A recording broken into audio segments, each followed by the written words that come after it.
Hee hee, it seems that you are my happy fruit. Alas, they have gone too far recently. Kidnapping other people's thoughts in the name of justice has completely deviated from our original. Forget it. Why are you talking about this little guy? Haha. After speaking, he stretched out his hand and pressed a few times on the watch, and an invisible and soundless wave spread to the entire island. Howard looked at the child and said, in this way, they won't be able to use satellites to monitor us. Haha. The child saw Howard smiled and laughed too. Half an hour later, Jarvis walked in with a big box with some difficulty, and said, Master, I finally brought it here. Ouch, I'm really exhausted. In order not to let others find out, I'm the only one moving this thing. Howard smiled after hearing this, and said, oh, then I will give you a little salary increase after going back. I will add 1 cent to you. Haha. Howard finished speaking and handed the child to Jarvis, then opened the box himself and carefully put a steaming, crystal-like object inside into the crater. Finally, the small box inside was taken out, and the clothes and uniform brought by Jarvis were put into the box, and then the child was put in. During the whole process, the child remained calm and quiet. Jarvis looked at it and said, hee hee, this kid is really good, he doesn't make trouble at all, and he's not afraid of strangers. Howard said with a smile, that's why I say he is a treasure given to me by God. Well, Jarvis, you look at the child first. It is best to put him to sleep. I will modify this place a little bit, so that no one will doubt it. But it's best to take the soil here with you when you go back later, so that nothing will go wrong. After hearing this, Jarvis said, okay, I look at this little guy. After speaking, he sang in a low voice so that the child could fall asleep quickly. After a while, Howard exhaled, wiped his sweat, and said, okay, call them over now, and then we'll go back. After speaking, he pressed the button on the watch again, which seemed to cancel the function just now. After Jarvis saw it, he picked up his mobile phone and called the captain of the bodyguard, asking him to bring others in to carry the box. Howard concealed the box with the child, and when the bodyguards arrived, he asked them to pack the objects in the pit and some soil into the big box, and finally took everyone back to his laboratory by helicopter. In the evening, Stark Corporation, in Howard Stark's dedicated laboratory. There were only Howard and Jarvis in the laboratory, and the rest were kicked out by Howard. Of course, everyone didn't have any idea about it, because they were used to it. Howard carefully took the child out of the box, and then said to Jarvis, can you prepare some instruments for me? Jarvis said, okay, sir, I'm ready. After speaking, he began to get busy inside. Jarvis, whose surname is unknown, too lazy to think about it, or maybe this is the surname, has been with Howard for about 25 years. He is not only Howard's housekeeper but also his assistant. He was present for all the important experiments Howard participated in. After a while, Jarvis had prepared a series of inspection instruments, walked up to Howard, and said, Master, it's ready. After speaking, he handed Howard a blood collection needle. After Howard got the lancet, he asked Jarvis to hold down the child and prepare to draw a little blood for examination. He just wanted to see the difference between this child and a human child. Soon he discovered the difference, the blood collection needle couldn't go in. Jarvis also noticed this, and asked suspiciously, hey, what happened, Master? Howard looked at the deformed blood collection needle in his hand, shrugged and said, it seems that I still underestimated this little guy. After speaking, he handed the needle in his hand to Jarvis. After seeing it, Jarvis said in surprise, oh, God, what is going on? Howard said seriously, okay, don't be surprised, Jarvis, you should be mentally prepared, we will find out the reason. After speaking, he took another blood collection needle from the side, and found that these blood collection needles could not be used at all. Piercing the skin of small children. Jarvis looked at Howard, who was a little depressed, and said with a smile, yes, sir, I am no longer surprised. Howard scratched his hair after hearing this, and said, okay, this method won't work. Jarvis, help me find the original Edmund alloy stone I left here before, that is the small piece of scrap. Jarvis nodded and said, got it, I'll look for it right away, I remember where it is. Then he left. Howard looked at the child who had been awakened by himself, and said, who the hell are you? Jarvis quickly brought the adamantite rough stone over, and said, I think we might take a look at his uniform, there should be some clues there.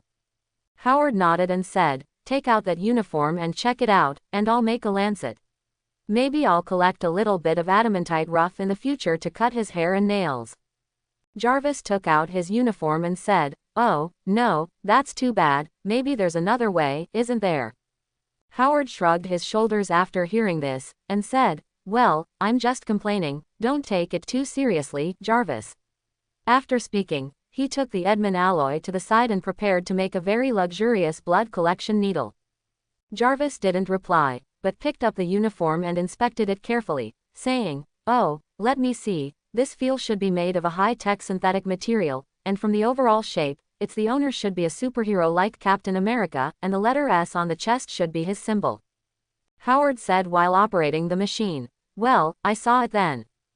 Jarvis ignored Howard's teasing, and continued, "Look at this cloak last, its owner should be able to fly, otherwise this thing is a burden, oh God, this is."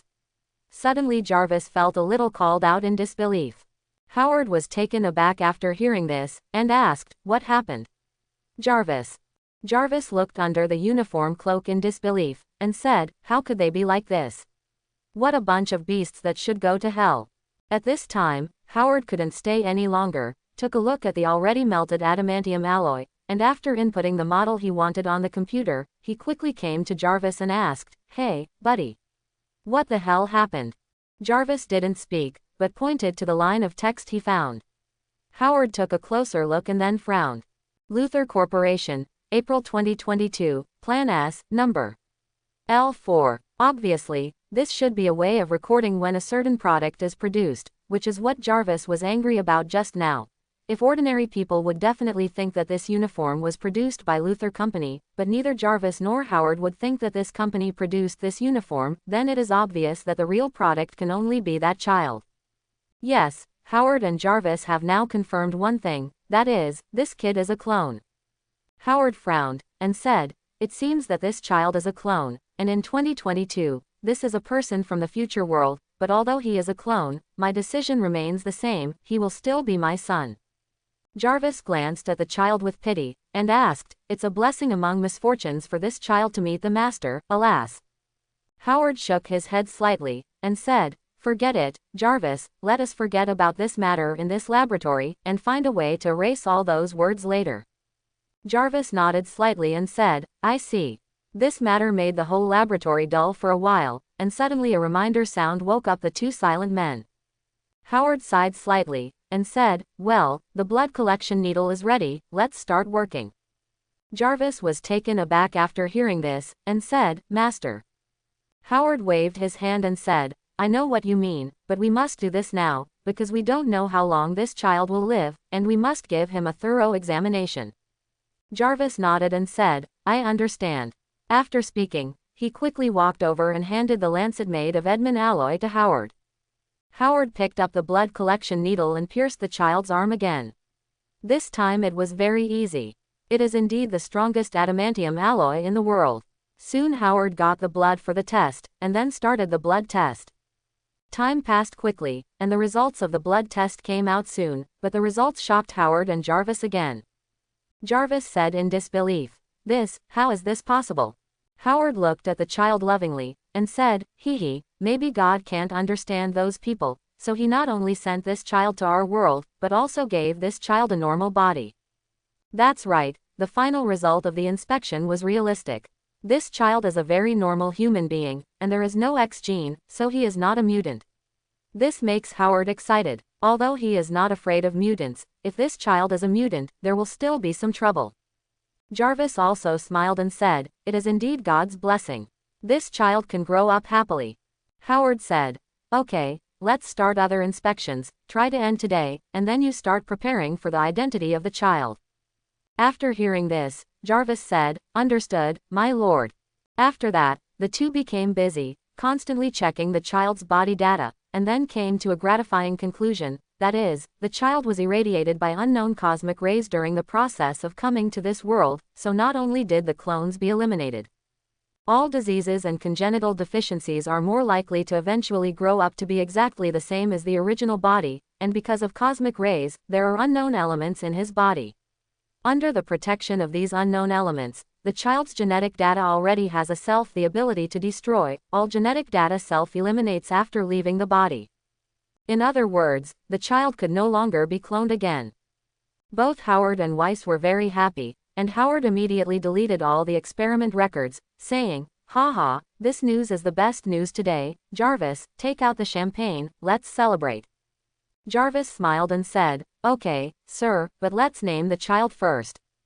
Howard glanced at the child and said, "Just call him Adam, Adam Stark." The next day, the first thing Howard did when he got up was to arrange for Jarvis to arrange the life of little Adam. So after more than a week of planning, Jarvis finally came up with a solution. He first went to Hong Kong in a seemingly secret way, and then began to look for a woman who had intimate contact with Howard before. Then, seemingly secretly, a baby was brought from Hong Kong. So some media who followed Howard finally had gossip news, that is Howard's illegitimate son. So all kinds of weird news came out all of a sudden, making Howard a little embarrassed for a while. It was reported that several women brought their children and talked about their love story with Howard in the newspaper office. Stark Tower. Howard's partner, Obadestine, pushed open the door of Howard's office, walked in, put the newspaper in his hand on the table, and said angrily, "Howard, what did you do? You see, since the news about your illegitimate child following the news, the company's stock made several points." Howard smiled and said, "Hee, it's okay, this matter will end soon, don't worry." Obadestine said, "You will cause us serious losses. In my opinion, you simply don't want to admit that evil seed." Howard frowned when he heard it, and said, "Stan, listen, I will settle this matter after I say it, but that is my child, don't let me hear you insulting him again. Even though I didn't know the child's existence, but now he has lost his mother, I will not let him lose his father. He is my eldest son Howard Stark, he will inherit my company in the future." Obadestine was taken aback when he heard this, and said, "Oh, no, are you kidding me?" Howard said lightly, "You know I never joke around in the company. Well, you go out first, I will let this matter end, don't worry about the company's stock." Obadestine was furious, but he couldn't refute Howard. He stood up and said, "I see, I'll take my leave first." After speaking, he left the office. After Obadestine left the office, Howard suddenly smiled wryly. "Jarvis, let me tell you what to say. It depends on your method. Alas, it's a good thing that Maria understood me, otherwise I will definitely let you look good." Just then, the phone rang. "Master, the matter has been settled, and the child has been settled in the Stark family." Howard said, "Understood, well done Jarvis, and also, it's time to end these farces and send a few lawyer letters to the newspapers that made the most noise. I think they will shut up." Jarvis said, "Understood, I'll do it now." Howard said, "By the way, help me order a bouquet of roses and a diamond ring. I have to apologize to Maria." Jarvis smiled and said, "I am willing to serve you, sir." Howard heard Jarvis's laughter, and immediately said depressedly, "Okay, it's okay, hang up." After finishing speaking, he hung up the phone. In this way, the man who fell from the sky had a new name and a new family. Maria Stark looked at the child pitifully. Howard said that his mother had a crush on him and had a child after that again, but Howard didn't know that if she wasn't dying this time, maybe Howard wouldn't will know that he has a child, so seeing Adam as his own child is also considered to recognize Adam. Time flies, 18 years have passed in a blink of an eye, and our protagonist Adam has grown into a 20-year-old promising young man. During these 18 years, many things have happened. For example, when Adam was 7 years old, he discovered that he was different. He once thought he was a monster and was afraid of his own power. Fortunately, Howard discovered this phenomenon and made Captain America tell the story to Adam, and then tell him that this is the power bestowed by God. There is no need to be afraid, all you need to do is to control these powers well. Under Howard's careful care, he was no longer afraid of his own power, and learned to hide his own power. At the age of 10, he discovered another superpower of himself, superpower, and at the age of 15, he activated another superpower. Ability, super speed, and used his own strength to protect Tony, who was almost hit by a car. In a physiology class, little Adam discovered that he had a superpower, heat rays, which almost ignited the entire classroom. At the age of 17, because of the awakening of super hearing, he did not have a good rest the next day. It has become a national treasure of China. Well, that's about it. Generally speaking, although many things have happened, Adam knows how to protect himself. so he has been living a stable life these years, and there has been no persecution or kidnapping. Today is a memorable day, because the 20-year-old Adam finally graduated from Empire State University. He was admitted to this university when he was 16 years old. After 4 years of hard work, he finally completed all courses and successfully graduated. Today is the day when all the students put on their academic uniforms, take off their academic hats and throw them up. In a villa on the coast of Manhattan, Adam was awakened by a ringing bell, and when he opened it, a slender arm beside him handed him the phone. He frowned, took the phone and saw that it was Tony calling. "Hi, Tony, what's the matter with calling me so early?" Tony's displeased voice came from the phone. "Hey, buddy, you won't forget what day it is today. We're ready to go." Adam woke up after thinking for a while, and quickly said, "Oh, shit, today is the day of graduation. Okay, don't talk about it, I'll go there right away, we can just meet at school." "That's fine, I'll hang up." After finishing speaking, I hung up the phone. "Honey, who is it early in the morning?" The girl who handed him the phone just now leaned over and kissed him. Adam turned his head slightly, looking at the girl lying beside him, one of the girls who played with him at the graduation party yesterday. He must have had too much fun yesterday and brought her here. You must know that he never brought outsiders here before for this villa. As for the girl's name, oh God, forgive the dude. Thanks to Howard, he doesn't even remember the name. Maybe Susan, maybe Mary. Who knows? He got up and said, "Listen, I'm going back to school for the graduation ceremony in a while. Do you want to go back with me or go back by yourself?" After hearing this, the girl stretched her waist and said, "Oh, honey, go by yourself. I'm only in my 3rd year. I was too tired yesterday. You were really great. I will wait for you to come back." Adam frowned, and said coldly, "Listen, girl, I don't want to see you again when I come back. Of course, if you want to, you can make an appointment for another time and place." Out of the bathroom. As soon as he walked into the bathroom, Adam heard the sound of the girl leaving angrily after saying the word F. He whistled, cleaned up his body quickly, took out a black suit, and looked at the tall, handsome girl in the mirror. The handsome man with black hair, blue eyes, and charming smile nodded in satisfaction, took out the car key with a T-shaped pendant from the drawer, and left the room. Adam walked out of the room and asked, "Athena, is that girl gone?" An ethereal voice came over. "I have already left the villa just now. Hee, master, you are not a gentleman at all." Athena is an artificial intelligence program designed by Adam himself, and can be regarded as the housekeeper of this villa. Adam shrugged and said, "If you don't have grace, you will have no grace. I was too drunk yesterday, so I brought her here. It would be terrible if she found out the secret here. By the way, you can remind me later, if you see me coming back with anyone in a hungover state again, give me an electric shock. There are some secrets in this villa that only he is alone. These secrets are not even known to Howard and Tony.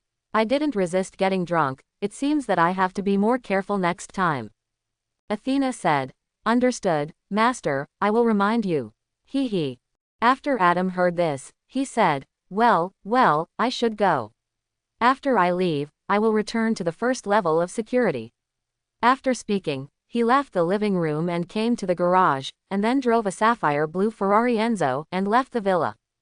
Adam has a secret that he has never told Howard and Tony, that is, there is a mysterious memory in his head. Whenever he encounters difficulties, it will suddenly flash up to help him tide over the difficulties. Most of the memories some are about technology, and some are about knowledge of the use of one's powers. Adam didn't know why these existed in his brain, and under normal circumstances, no matter how hard he tried, he would never recall these memories, so he gave up searching after working hard for a while, and decided to use another way to retrieve them. These memories are to participate in scientific research work, so that every time I encounter a bottleneck and I really can't solve it, those memories will flash out and give me various inspirations in science and technology. And this villa happened to be the place where Adam was doing scientific research. The underground of the villa had been dug out by Adam to a very empty and low building, and then using the technology that kept flashing in his mind, he finally transformed it into a special place. It is used to study the ultra-age technology laboratory, so he will be so ruthless to that girl. Otherwise, with Howard's education, he might invite that girl to a romantic act such as a candlelight dinner, and then maintain a relationship with the other party until the girl retreat by itself. Well, Adam is a playboy through and through. If it weren't for Howard's excellent education and some positive memories flashing in his mind, I think he would definitely be intoxicated by this kind of life, and would eventually degenerate into using force to get himself. Fortunately, there are no ifs in the real world. Although Adam is a well-known playboy in New York, this makes Adam Stark, who has a series of titles such as the most outstanding inventor, philanthropist, and best-selling author of this century. It looks more real. Well, let's get down to business. After Adam drove out of the villa, he arrived at Empire State University as fast as he could. This day is the day of graduation, so there are more people who come to meet people. Most of them are relatives of these students. After all, this is considered an honor, isn't it? Adam parked the car, took out his cell phone and called Tony. Hi Tony, I'm at school, where are you? Oh, we're here in the auditorium. By the way, there are so many beauties here. You didn't choose this university because of that, did you? Tony really deserves to say such things at this time. Adam was speechless to this guy, and said, okay, I will rush over. By the way, aren't you planning to graduate this year? Why do you have time to watch my graduation ceremony? As the most talented young man in the Stark family, Tony Stark was admitted to the Department of Electrical Engineering of the Massachusetts Institute of Technology with high marks when he was 15 years old. At the age of 19, he has already completed his studies. Will be graduating in a few months. Hey, buddy, I'm not here to see you today, I'm here to see beautiful women. Adam smiled after hearing this, and said, okay, but thank you for coming, I'm very happy, I've seen you all. After finishing speaking, he hung up the phone and walked quickly to Tony, who was standing bored alone at the side of the auditorium. Tony on the other side also saw Adam smiling and waving, waiting for Adam to arrive. Tony, who is 19 years old, wears a silver suit, brown hair, and sunglasses on his face. He looks like a cool rich second generation. Adam came over and hugged him, and said, hey, you're getting more and more handsome, Tony. Tony took off his glasses and said with a smile, of course, I'm Tony Stark, the genius boy of this century. Adam interrupted his narcissism and said, okay, genius boy, where is Dad and Maria? He has called Howard Dad since he was 18 years old. Tony shrugged and said, where can it be? Well, they are surrounded by a group of people over there. Adam also noticed the situation there, and said with a wry smile, so we don't need to let them come, but Maria just disagreed, saying that this is the most important moment in life, and family members have to come. As he spoke, he was secretly moved, although after knowing her own life experience, the one fabricated by Jarvis, read from the newspaper, she is no longer called Maria's mother, but she can still feel Maria's maternal love. Tony smiled and said, Mother, of course he's coming. His proudest son finally graduated today. Why don't you come? Speaking of which, I'm a little jealous of you. But there was even the slightest bit of jealousy in his eyes. Adam patted you on the shoulder, and said softly, hee hee, what can I say, it is my greatest happiness to have Dad, Mom and you. During his most difficult moments, these people were by his side spent, so he was very moved. Tony's eyes turned red, he quickly put on his sunglasses, and said, hey, I saw someone crying, hee hee. Okay, Mom saw us, let's go over. After speaking, he walked over first. Of course Adam saw Tony's eyes, and smiled slightly. This kid, really, is it that difficult to show weakness in front of me once in a while? After finishing speaking, he cleared up his mood, and followed Tony to Howard Stark and Maria Stark's side. Adam walked up to Howard and shook hands with those people. Those people also knew that Adam was Howard Stark's son and a recently famous inventor, so they all expressed their congratulations, and then they knew that the family had something to say, found an excuse and left. Adam smiled slightly and said, Father, Mother, thank you for coming. Maria was overjoyed when she heard Adam call her mother again, and said with reddish eyes, hee hee, good boy, this is an important day in your life, can we not come? After speaking, she held Adam in her arms, kissed Adam on the forehead. Howard looked at Adam with relief, knowing that he finally accepted Maria from the bottom of his heart, patted Adam on the shoulder, and said, hee hee, Adam, I'm proud of you. You did a great job. This made Tony on the side a little upset, because Howard didn't say such things to him, so he said, "Hey, you guys forgot about me."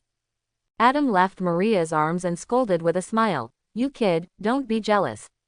Although Dad didn't say anything, he was always proud of you. You didn't know that he was so happy when you were admitted to college last time," sang a song. Tony immediately looked at Howard and asked, "Oh, Dad, is what brother said true?" Howard was upset when he found out that his son had discovered his secret. He said, "HMPH, you want me to be proud of you? Let's wait until you achieve the results of your brother." He was afraid that if he nodded, Tony would become proud and conceited. He is older, so he is more strict with him. After all, he is his own son, and Adam has always made him feel at ease during the process of growing up. Sure enough, the smug smile that Tony just showed was taken back by Howard with a word, and he stood aside sullenly. He always hoped that he could be recognized by his father, and longed for his father to tell him that he was his pride, but Howard always he was very strict with him, which made him a little discouraged. You must know that the reason why he was so ostentatious was not to prove that he was not inferior to his brother Adam, and, in some places, Adam had said that he was inferior to him. Of course Adam knew Howard's worry, so he smiled and said, "Hey, you won't admit defeat, it's not easy to surpass me." After hearing this, Tony snorted coldly, "How is it possible? I went to college at 15. I have already surpassed you in this regard. I will definitely invent more things in the future to surpass you." Maria immediately kissed Tony on the face, and said with a smile, "Well, I am ambitious, as expected of the son of our Stark family." Soon, a burst of melodious music sounded, and everyone knew that the graduation ceremony had begun, so they all returned to their seats to witness the most glorious moment of this group of students.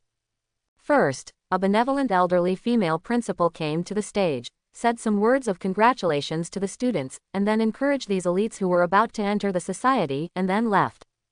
Afterwards, another principal went up, and after saying a few words, he began to read out the list of students who had obtained degrees one by one. The students walked up to the stage with excitement and received degree certificates and certificates from the principal. Bless, in less than an hour, all the certificates had been issued, and Adam, as the most outstanding graduate this time, was invited to give a speech. Adam walked up confidently, then summed up the university life with simple and humorous words, and then wished all the graduates to find good jobs, and finally teased the school to complete the speech. Howard looked at Adam with satisfaction, and thought to himself, "It's time to give him that thing, mature. As for the truth of life experience, let it rot in the hearts of Jarvis and me forever." Single quote. The graduation ceremony was over, and Howard and Maria got up to leave. After all, it was time for young people, and they would be very redundant here.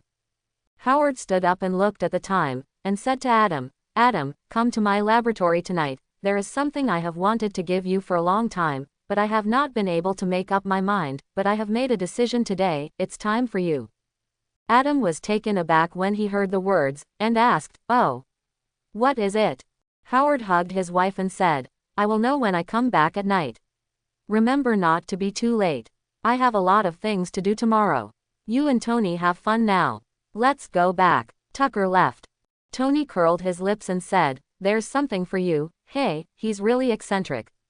Adam shook his head and said, "Don't say that, he loves you just the same, but then again, what exactly is the gift he's talking about?" Tony shrugged and said, "Who knows, since that stubborn old man said he would give it to you at night, he would definitely not let others know so early. Hey, look at the blonde beauty over there, guess what her underwear is color, just give me 5 minutes and I'll know it." Adam glanced at it and said, "Okay, I knew it would be like this, you said that." "Oh, the black hollow one, do you need me to show you other people's?" Tony shook his head and said, "Hey, buddy, this is cheating, how can you peek?" Adam shrugged and said, "I didn't peek, I just looked at it openly." Tony got angry after hearing this, and said, "Hey, it's said that using abilities is a foul. As expected, you should stay away from you. Okay, just stay by yourself, I want to have a good time." Said Juan put on a handsome smile and walked towards a girl with blonde curly hair. After Adam saw it, he smiled and left the place, and walked to the beauties beside him. Isn't that what the benefits of the graduation ceremony are like? Time flies by playing with the alarm clock. In a blink of an eye, it is around 4 o'clock in the afternoon. Adam said goodbye to his girlfriend, and then started looking for Stark. He is going home. After all, we should spend a warm dinner with our family on such a day. So the graduation party was also held yesterday. After searching around, he found that Tony was not here. Adam picked up his mobile phone and called Tony, but no one answered the call after a long time. Adam frowned, looked left and right, then used his perspective ability to look at the toilets on the second and first floors, and soon found Tony's trace in the leftmost toilet on the second floor. Adam ended the X-ray with a gloomy face, picked up a glass of orange juice and sat down, waiting for Tony to come down. Sure enough, within 5 minutes Tony came down with a bright face, but he suddenly became upset when he saw that Adam was waiting for him. "Hey, what's up, man? Don't you know there are times when you can't make phone calls at parties?" Adam smiled and said, "Okay, it's time to go back now, I want to go home and have dinner with my mother." After hearing this, Tony said, well, there's nothing to play here, let's go back." Adam said, "Yes, let's go." After speaking, he left the auditorium with Tony. While walking, Tony suddenly asked, "You didn't peek at me just now, did you?" Adam was slightly taken aback, and then said, "Cut, how could I peek at you? My girlfriend is much prettier than that one of yours." Tony was stunned and said angrily, "Okay, you said you didn't watch it, you idiot. You peeping Tom." Adam was a little annoyed, and said, "Hey, I've already said that I didn't peek, I just glanced at you when I was looking for you, and by then you're done, okay." In this way, Tony and Adam returned home after arguing and arguing. Of course, this is also a habit for the two of them, not strange. After getting out of the car, Tony said suddenly, "Hey, Adam, how about giving me this car? Otherwise, I'll tell the old man about you spying on me."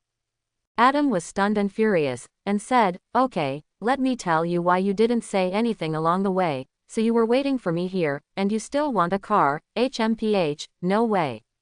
Tony smiled and said, "Okay, don't pretend, give me the key quickly." Adam shook his head and said, "No, this is a new car. I bought it for only a week and haven't driven it yet. Today is the first time I drove it." After hearing this, Tony pointed to the keychain and said, "Then how do you explain this tea?" After looking at it, Adam said, "Your eyes are still so thief. Hee, I heard you mention it last time, so I ordered one. I originally decided to send it to you when you graduated, but I didn't expect you to go to my car today. Graduation ceremony, so why not just drive over and prepare to give it to you at night?" Tony smiled and said, "Thanks, it's a really nice car, so I won't tell Dad about you spying on me, don't worry."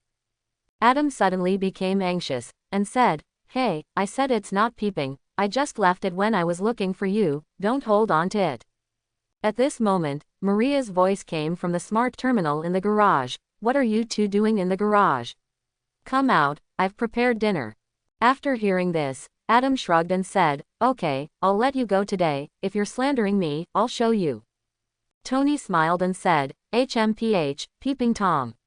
Adam laughed sinisterly, and said, "HMPH, since you said that, I will go to your house every day when you are looking for a wife in the future, making you unable to do anything and disgusting to you." Tony was taken aback when he heard this, and after a long time he said, "Oh my God, you wouldn't really do this, you are my brother." Adam laughed loudly and said, "It depends on your mood, hee." After finishing speaking, he left the garage and quickly came to the living room. When Adam walked into the living room, Maria had already prepared the food. When she saw Adam walking in, she smiled and said, "Here you are, hee, go in and wash up. The meal is ready and ready to eat." Adam nodded and said, "Well, Mother, I'll be right here." After speaking, he returned to his bedroom, and was moved again when he saw the spotless bedroom. After changing his clothes, he went back to the living room and found that Tony was already sitting at the dining table, waiting for him to come down. He apologized, and then the three of them ended today's dinner in a very warm atmosphere. After the meal, Adam lost money again. After a while, Maria got up and left the house for Stark Tower, then walked into Howard's laboratory. When Adam walked in, Howard was working. He saw Adam walk in and said, "Where do you sit for a while, my place will end soon." Adam nodded after hearing this, and said, "Well, I see." After speaking, he sat on Howard's seat and looked at some data on the computer.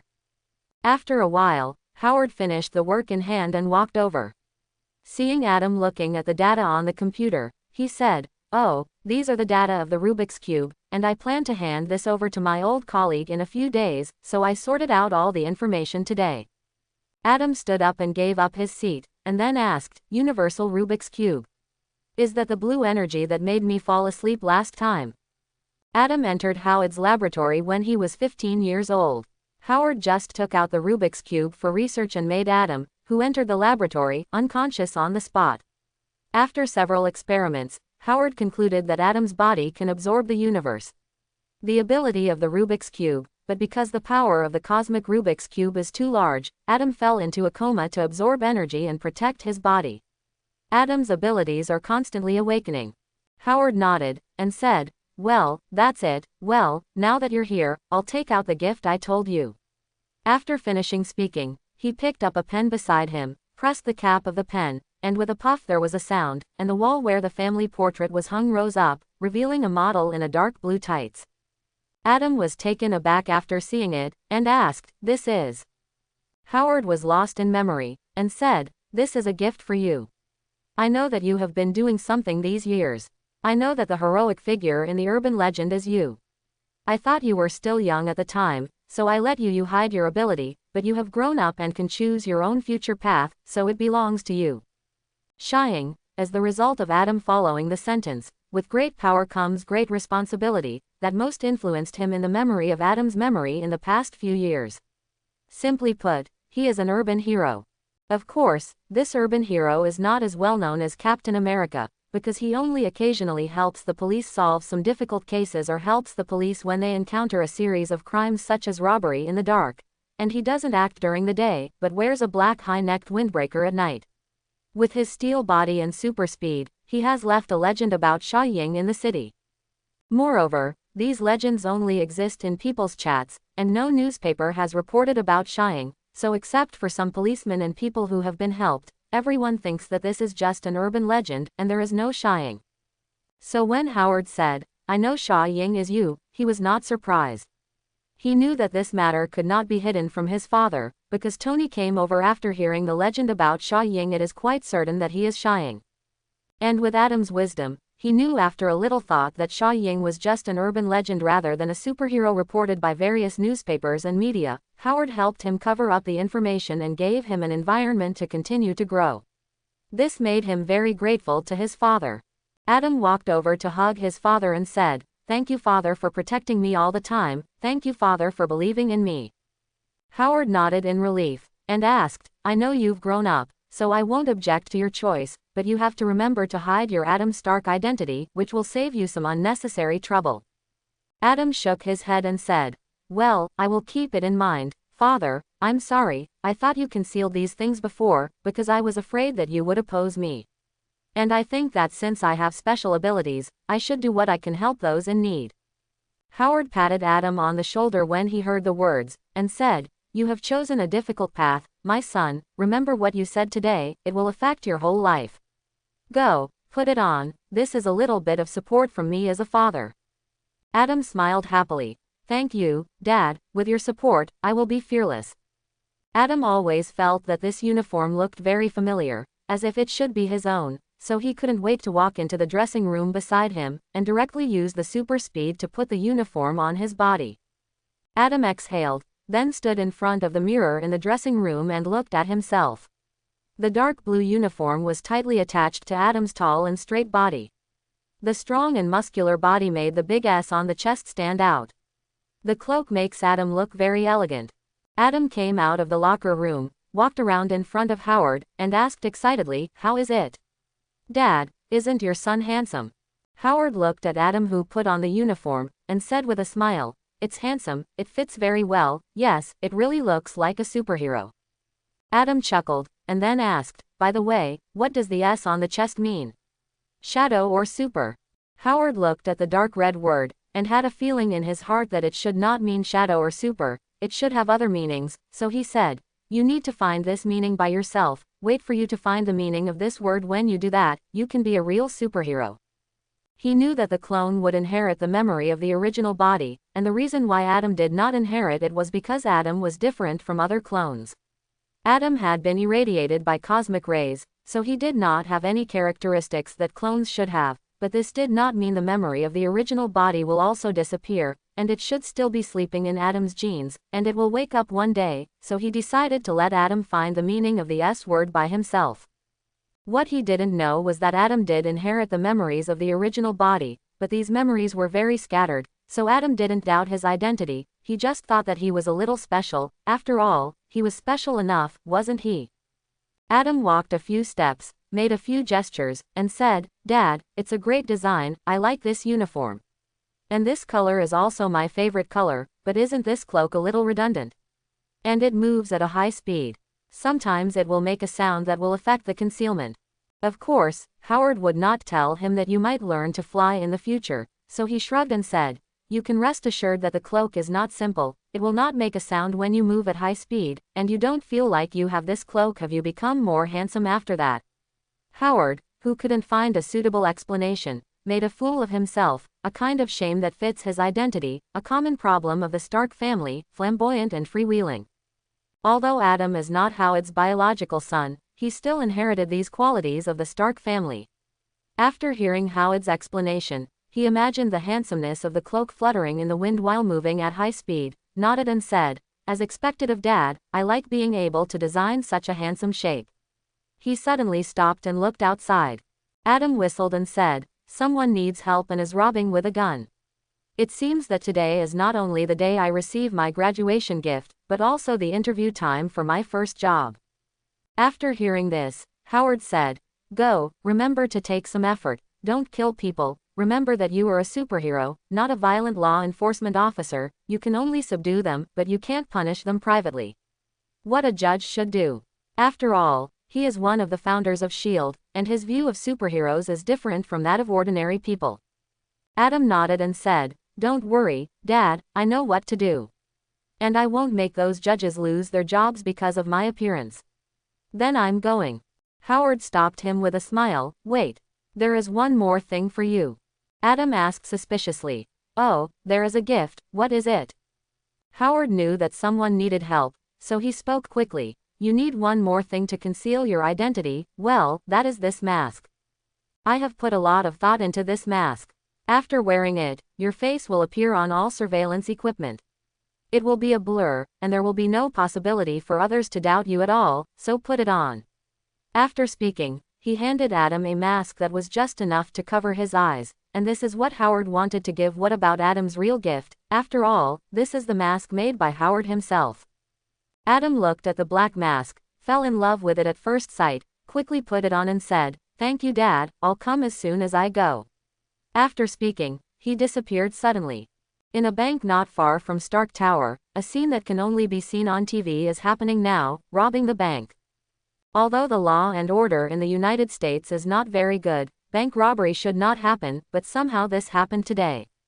A group of gangsters armed with weapons and wearing pig head masks directly broke into the bank and began to rob. Although there are fewer customers in the bank at night, there are still some people. As a large bank with an underground vault, it is very normal to be open 24 hours. Therefore, these customers who were more anxious to spend money were trapped in the bank and became the hostages of the gangsters, leaving the police who had rushed to the scene outside the door helpless. The Manhattan sheriff looked at the arrogant robbers on the opposite side, his anger soared, and he said, "Henry, hasn't the task force arrived yet?" The man named Henry was an assistant to the sheriff of Manhattan. He hurried over and said, "We've arrived. Their captain is analyzing the case and preparing a countermeasure. Let them hurry up. Whoever notified these all-pervasive guys, hurry up and disperse." Seeing the reporters who were desperately taking pictures, the Manhattan sheriff's temper exploded again. After hearing this, Henry said, Yes, I'm going right away." His chief was disrespectful when he lost his temper, so he left here quickly. At this moment, a gust of wind blew over very suddenly, and when people reacted, they couldn't see anything.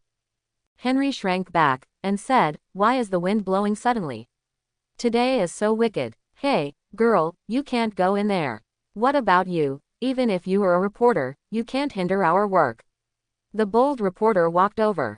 "It would be bad if this reporter died here. God knows how they wrote it. At that time, he would definitely not just lose his job. Just when Henry was complaining about everything he encountered today, Adam had already entered the bank. He had seen it with his clairvoyant just now. There were robbers in the bank.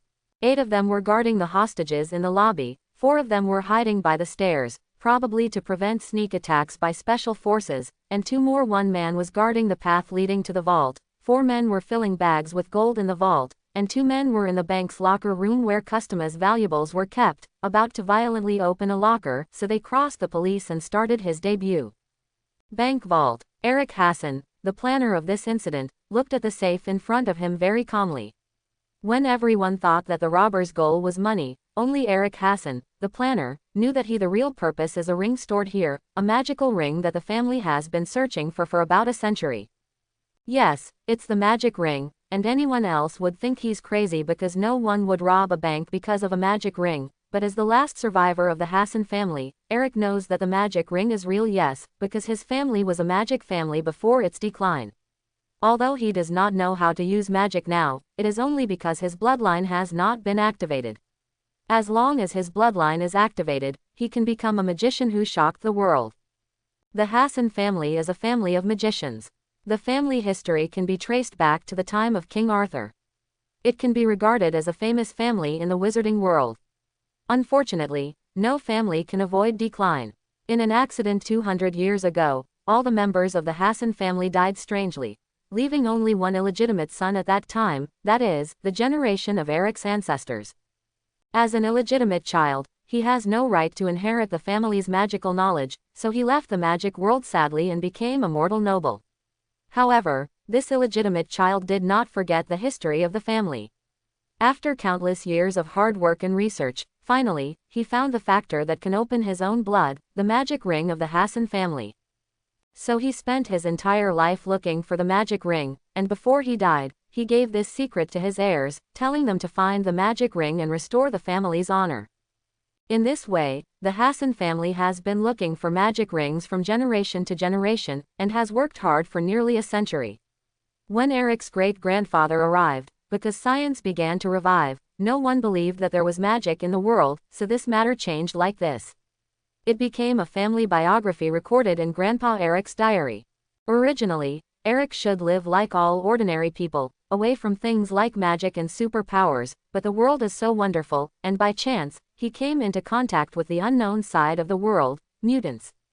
Eric, who was somewhat fascinated by supernatural power, began to study mutants, and annoyed Magneto, who was a hawk among the mutants, and was assassinated by mutants. Afterwards, his parents were all killed in an assassination. In his grief, he remembered the things his grandfather mentioned when he told his childhood self. In order to get revenge, he planned to go to the old house to try his luck, and then found his grandfather's notebook. After studying some clues in his grandfather's diary, he finally found some information about his family. After 10 years of tracing and verification, he finally found his family's magic ring, which is now lying in front of Eric. The safe is within reach as long as you reach out. Just as Eric looked at the safe and recalled his past, his subordinate, his most trusted Jason, came over and said, "Boss, the police have surrounded the bank, we should leave." Eric came back to his senses and said, "Understood, go and see those people, don't let them notice us." Jason nodded, and said, "Yes, boss, I'll go right away." After speaking, he left the storage room, then walked to the vault and ordered his staff to speed up and load the gold. Seeing Jason leave, Eric heaved a sigh of relief, then carefully opened the safe, took out a silver ring inlaid with purple gemstones from an exquisite box inside, bit his finger, and dripped blood on the purple gemstone. A faint purple light flashed, and Eric's expression finally became excited, because it meant that he could really gain superhuman power and take revenge on those mutants. At this moment, Jason ran in a panic and said, "Boss, it's not good." Eric frowned and asked, "What happened?" Jason hurriedly said, "Boss, we have lost contact with the few people above."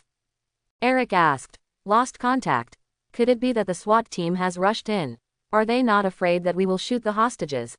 Jason said, "It's not the police, it should be the kind of human we met before.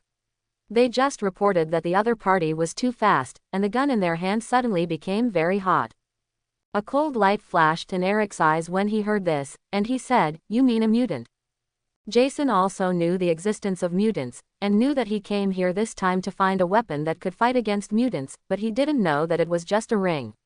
He was accidentally rescued by Eric while avoiding the pursuit of mutants. Yes, and stayed by Eric's side to repay his kindness. Jason nodded, and said, "Well, it should be a mutant, the people below can hardly hold on anymore, let's go quickly." After hearing this, Eric sneered and said, "Let's go. Why do you have to go? I've found that thing, and I can just try its power." After speaking, he recited an inheritance magic that he had just learned from the ring. I saw the ring in Eric's hand suddenly burst into a dazzling purple light, and when the light dissipated, the black casual clothes he was wearing just now turned into a purple magic robe, and Eric also appeared in his hand. A magic wand about his height, with a purple gem the size of a fist inlaid on the top of the magic wand. Jason stared at Eric dumbfounded, and said intermittently, "Boss, is it you? Is this the weapon you were talking about?" Eric looked at the clothes on his body and the magic wand in his hand, and murmured, "Is this the real power of the ring?" "Ha ha ha ha, what a power."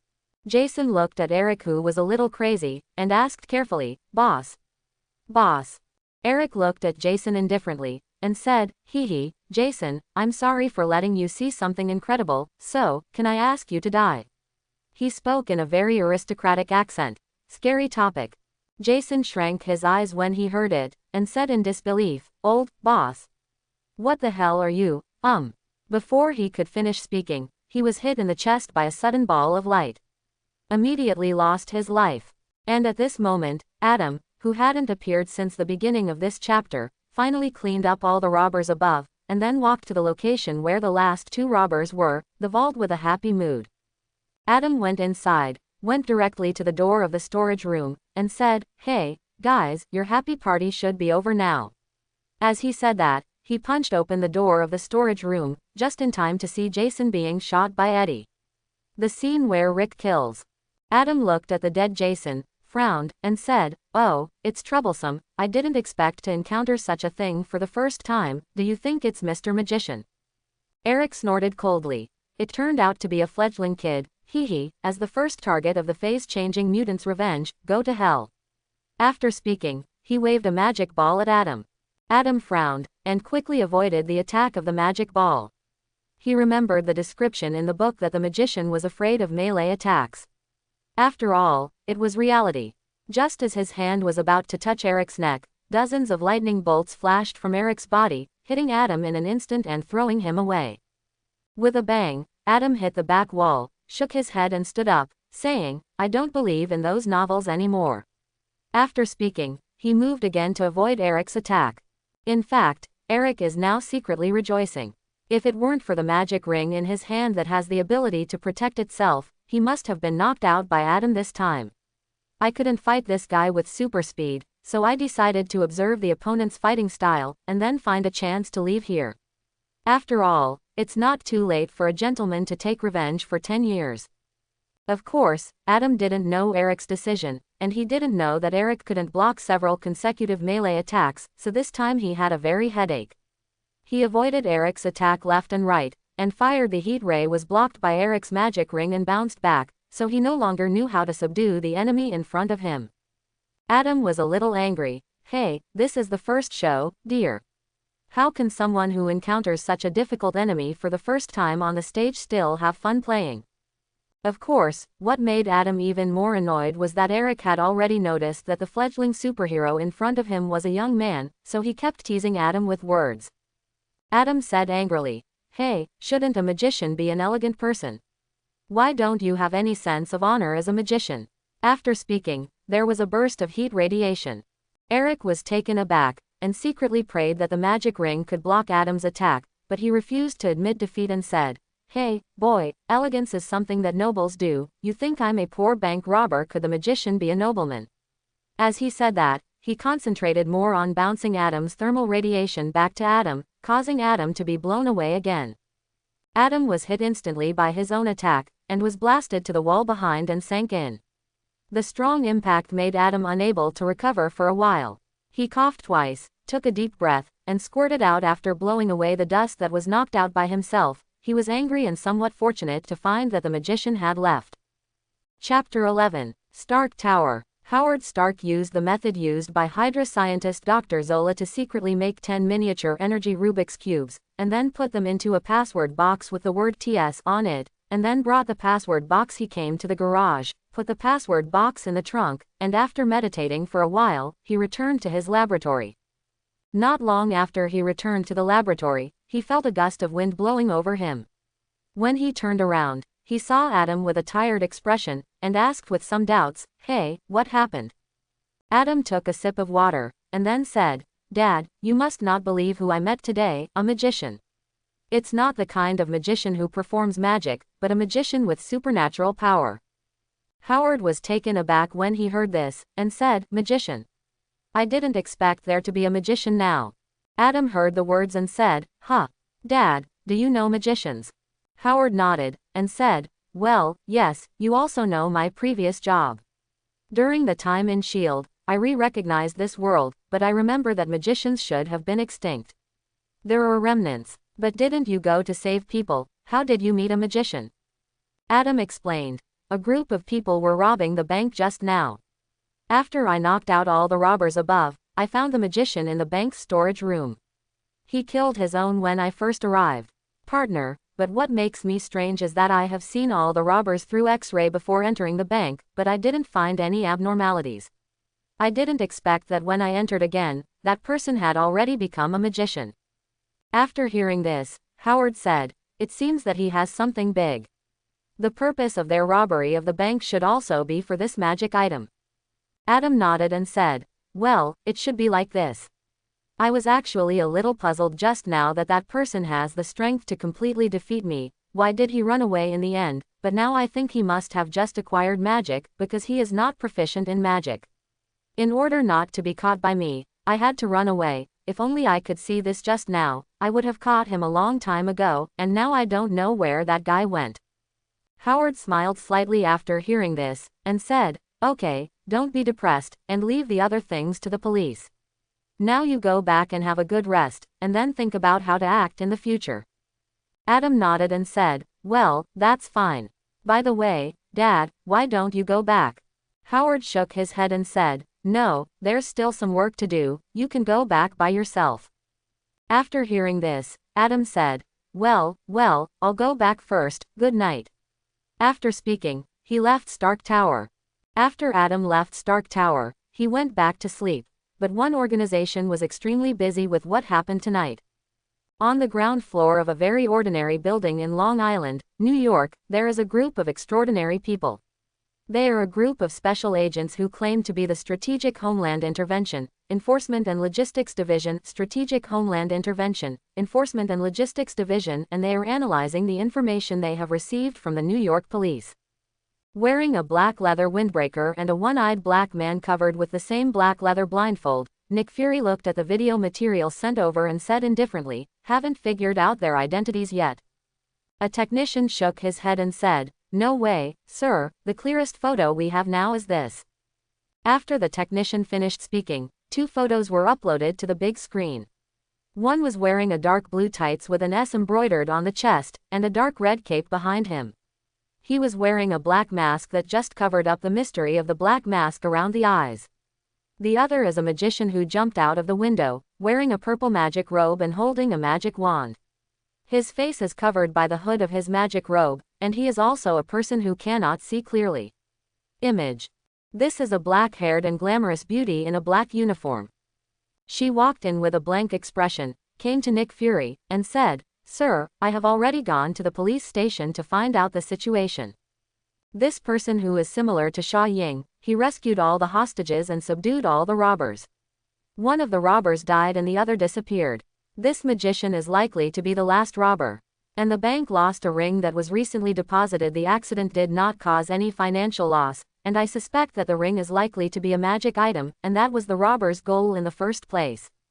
Nick Fury nodded and said, "You did a good job, Detective Hill, it is useful news. Now we have confirmed that this person is Xia Ying, but we need to find out his identity." Agent Hill frowned and said, looking at how he puts on the uniform, he is preparing to be a superhero. Nick Fury nodded and said, "It seems so. Hill has always distrusted superheroes, so he frowned and asked, what should we do now? Should we reach out?" Nick Fury shook his head and said, "We don't know if he is a mutant or what his purpose is, so I think we should pay close attention to it first, and let the intelligence team pay attention to the movement of this magician." After hearing this, Agent Hill said, "Understood, maybe we can convey his news to Professor X and others. They should be happy to help us test whether this hero is a mutant." Nick Fury narrowed his eyes after hearing this, and said, "Since you said it, then I will leave this matter to you. Also, there is no need to cover up the news of Xia Ying. We can use him to let some mice run away by themselves. Come out." Agent Hill was taken aback after hearing this, and said, "You mean those people?" Nick Fury nodded and said, "Well, since we can't find them, let them come out by themselves." Agent Hill nodded and said, "I know what to do." Then he turned and left. So, because S.H.I.E.L.D. was no longer covering up the news about Xia Ying, almost all the media in New York were reporting on this superhero who suddenly appeared the next day. Urban Strange Tale: Xia Ying really exists. A superhero appeared. Headlines like this can be seen everywhere on newsstands in New York City, and the mysterious superhero Shadow has almost become more famous than those stars in one night. Adam went back to Howard's villa to sleep last night, so he was woken up by Tony early the next morning. Adam looked at the excited Tony and said, "Hey, buddy, what happened?" Tony smiled, pointed to the newspaper in his hand, and said, "Oh, look, the mysterious superhero has reappeared and rescued the hostages in the bank. What an exciting news, isn't it?" Adam looked at Tony speechlessly, and said, "Okay, what do you want to say?" Tony smiled and said, "Your clothes are cool, aren't you? But why is it a tights, and there is a cloak behind you, isn't it in the way?" Adam shrugged and said, "Dad gave it to me to hide my identity. Of course, I also saw another black one. As for when I will give it to you, it is my father's business." Tony became interested immediately after hearing this, and said, "So the gift he was talking about is this, but tell me about another uniform. I don't have superpowers and I'm not a mutant. How could Dad prepare it for me?" "What?" Adam gave Tony a look and said, "You can't guess. Didn't you just make protective clothing for you because you were worried about your safety?" Tony smiled and said, "Hey, who made that old man frown every time he saw me, as if I owed him money?" Adam said, "That's because he was afraid that you would be complacent." After hearing this, Tony said angrily, "Then why do I praise you every time? Aren't you afraid that you will become arrogant?" Adam shrugged and said, "I am Adam Stark. How could I be proud and complacent because of such a small achievement?"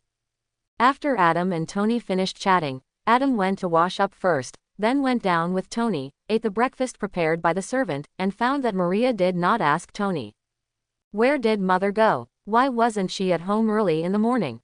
Tony drank his drink and said, "Oh, after reading the newspaper, I found that the place where the accident happened is very close to Stark Tower, so I was worried about my father's safety, so I went out early in the morning." Adam snorted, and said, "Show affection." Tony looked around and asked in a low voice after making sure no one was there, "By the way, brother, what are you going to do in the future?" Adam said, "What else can I do? Continue to live my life." Tony didn't understand why Adam was so keen on being a superhero, and asked, "Are you just living a life of hiding your identity like this? What if something happens when you're dating your lover? Leave her by the side of the road and to save people in the past?" Adam shrugged and said, "I'll think about it after I find a woman I like." Tony said helplessly, "Okay, it's what Dad said again, do it first and think later." Adam smiled and said, the inheritance of the Stark family." Tony, "Okay, I knew I would say that, but you have to promise me one thing." Adam asked suspiciously, "What's the matter?" Tony smiled and said, "Take a photo with me in that uniform, and then sign your name." After hearing this, Adam looked at Tony speechlessly, and said, "You don't want to pick up girls because of the photo of that brother and me, do you?" Tony nodded as a matter of course, and said, "This is called making full use of existing resources. Tell me, will you give it?" Adam nodded and said, "Okay, I will, but you can also be a model for me." Tony asked suspiciously, "Let me be your model. For what?" Adam smiled and said, "You're wearing that uniform, take a picture of me, so we all have it." Tony was speechless after hearing this. He had never seen such a shameless person. Adam looked at Tony and smiled, then stood up and said, "Okay, it's time for me to go back to my home." There are still many things that Adam Stark needs to do. Tony stood up and said, "Okay, good luck, remember, call me if you need help." Adam smiled and said, "Of course, it would be a fool not to use free labor." After speaking, he left Howard's villa regardless of the frustrated Tony. Because his car was given to Tony, he went to the garage and picked out a BMW, and then drove the BMW back to his villa on the coast. When Howard stopped the car and entered the living room, Athena's ethereal voice came over. "The uniform is good, my master." Adam smiled and said, "Thank you for your compliment, Athena, my father made it for me." Athena continued, "But I detected your uniform when you entered the room just now, and found that the level of technology on that uniform is much higher than that in this world." Adam was taken aback when he heard this, and then said, "Really? It seems that Dad took out his trump card this time. He really deserves to be Howard Stark. Let's ignore it, Athena." After hearing this, Athena said, "Oh, I see, I hope you can be so calm after you know the secret." The last sentence was said in a very low voice, so Adam didn't hear it clearly. Adam didn't care about this. He held the box with the uniform in his hand, and came to a mirror in the kitchen. The mirror suddenly rose to reveal an elevator entrance, and then Adam walked in. After Adam entered, the mirror returned to its original appearance, making it impossible for others to imagine that the entrance of Adam's underground laboratory was actually in that kind of place. With a ding, the elevator stopped. After the elevator was made, there was a very beautifully decorated corridor. Unfortunately, under this beautiful decoration, there are deadly weapons. Anyone without the permission of Athena and Adam, even if they find the underground experiment, if you walk in the entrance of the room, you will be instantly strangled by the 360-degree rotating laser net. This corridor was made by Adam based on an idea in his flash memory, and he called it the laser corridor. After walking through the laser corridor is the real face of this laboratory. It is a relatively wide hall, and there is a huge display screen directly opposite it. It is divided into dozens of small pieces, showing various crime scenes. Hacking into Stark Industries satellites and specially selected images from surveillance equipment spread across every corner of New York City, Athena will notify Adam in time as long as the police lose to criminals. The left side is divided into 3 rooms. According to the letters written on each room, we can recognize that these are the equipment storage room, laboratory and utility room, and the functions are obvious. And the right side was transformed into a small bar by Adam. Anyway, it is a place to have a few drinks when eating with him or occasionally not finding inspiration. The layout is very simple, but it is a pity that there are not simple items inside. All kinds of battle suits made according to the appearance in my memory. The black bat suit is the battle suit used by a man who calls himself Batman in memory. The red dotted with golden lightning is the combat uniform worn by the man called the Flash. Well, the many strange combat uniforms and various equipment that appeared in memory were all made by Adam. Of course it's not that I want to use these things, but just out of curiosity and collection. Well, in fact, liking to collect items is Adam's hobby. Adam had designed his own battle suit based on these battle suits before, but none of them satisfied him. But it happened that Howard just gave him this battle suit that he was very satisfied with, so he decided to make this suit transform a battle suit into a nano battle suit, and then use it as your own battle suit. Making nano battle suits, which was learned from the green-skinned guy who claimed to be a Martian, well, it is also a technology in memory, and it is a technology that is most suitable for Adam to use. He went directly to his laboratory and began to improve the combat suit. However, he quickly left the laboratory with a puzzled and confused expression on his face. Adam looked at a watch in his hand with complicated eyes. He picked up the phone beside him and pressed Howard's number, but he was still a little afraid to press the dial button. A holographic image suddenly appeared in front of Adam. It was a very pure beauty in a black evening dress, black hair reaching to the waist, and blue eyes. She was Athena. She looked at Adam worriedly, and said, "Master, are you all right?" Adam exhaled and said, "It's okay." Athena pouted, and said, "I still said it's okay, huh? I told you just now that there is a problem with this uniform, and there are obviously traces of some technologies on this uniform that are similar to those you entered into my database before, so it will be said that this is a technology that has been ahead of the world for decades. What I wanted to tell you just now is this matter, Adam was taken aback for a moment, then smiled wryly. Sorry, Athena, I thought this uniform used the technology of S.H.I.E.L.D., I didn't expect it to contain such a secret. I think my father should not know about it. After speaking, he pressed the watch in his hand, and countless purple-blue particles crawled out of the watch, forming the familiar S-shaped battle suit on Adam's body almost instantly. Of course, the mask did not appear on Adam's face. Athena looked at Adam and said, "It seems that the only mask in your uniform is a gift from your father.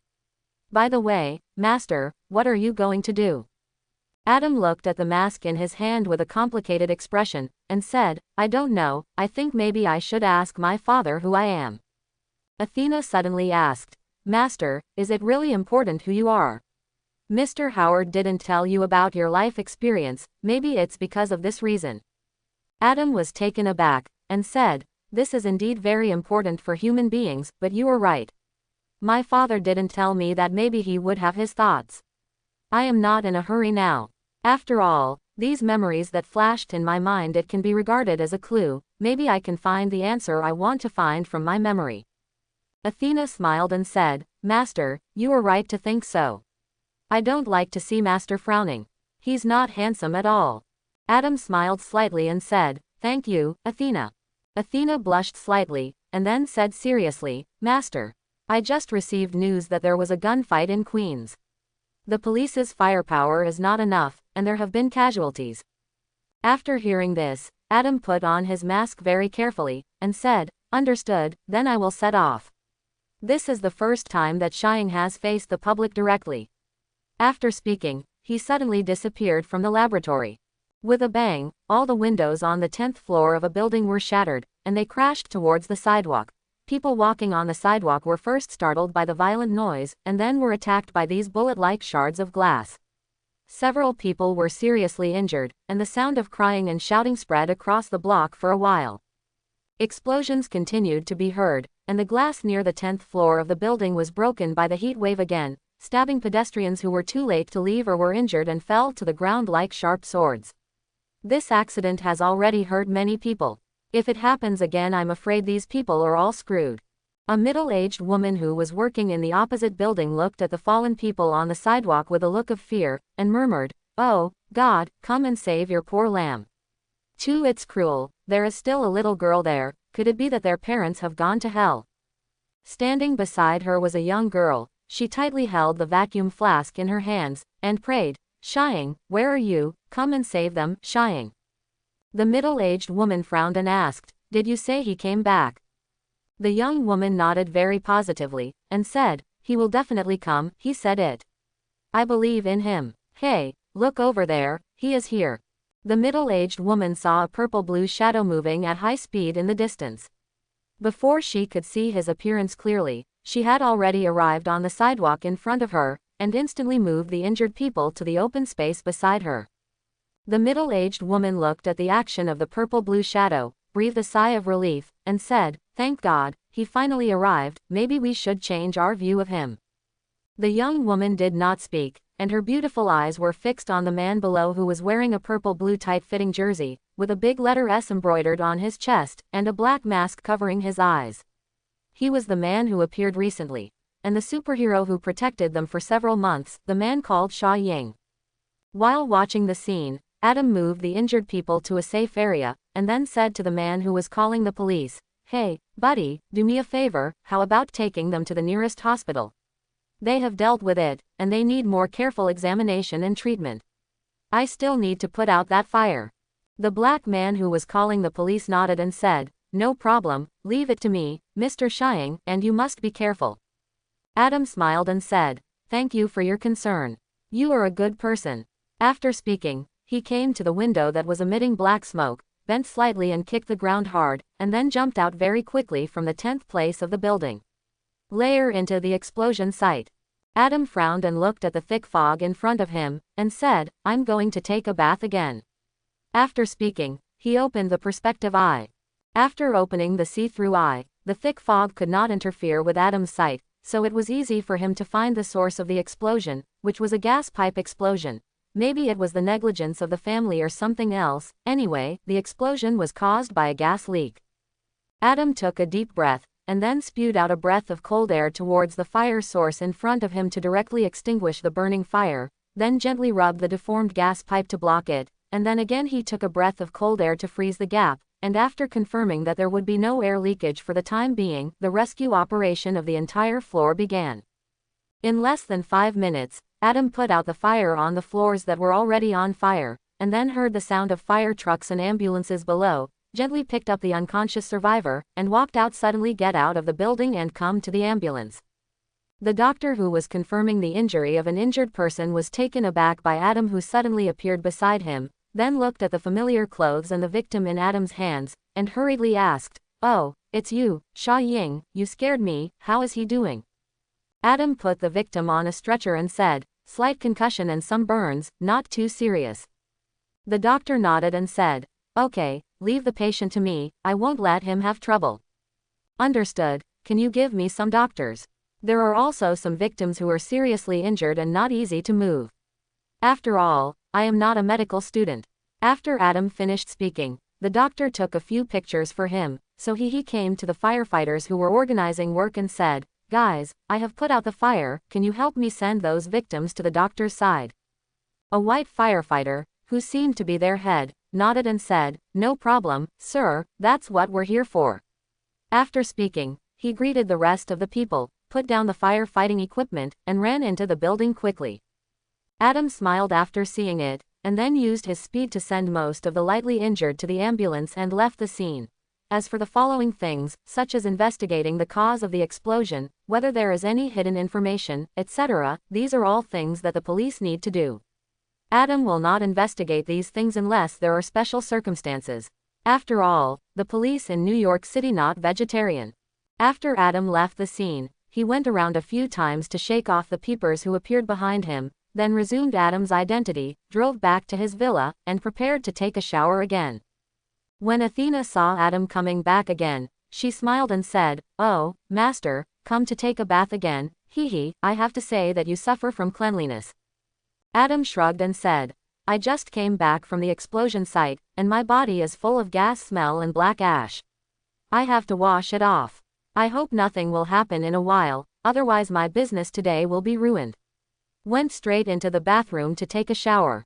It was several months after the first show, and he was wary of the magician's attack for a while, but he didn't expect that the magician still didn't show up after so many months. It seems that he went to practice magic. In the past few months, Adam has turned the name of Sha Ying into the most popular term nowadays. Of course, the old rule is that Sha Ying will only appear when the police are struggling or an emergency occurs. The rest of the time belongs to Adam Stark. And after Adam's initial excitement, he has been able to look at his superhero status with ordinary eyes, which is also an improvement. "Master, little Tony left a message for you, saying that he will come here to see you today." As soon as Adam came out of the bathroom, Athena floated over to tell him the news. Adam took out the clothes from the closet and put them on, while saying, "Okay, send him a message, saying that he may come later today, and let him come by himself first." Athena said, "Okay, master, I have to say that your figure is really great." Adam said angrily, "Of course, you haven't seen it before, so you don't need to flatter like this.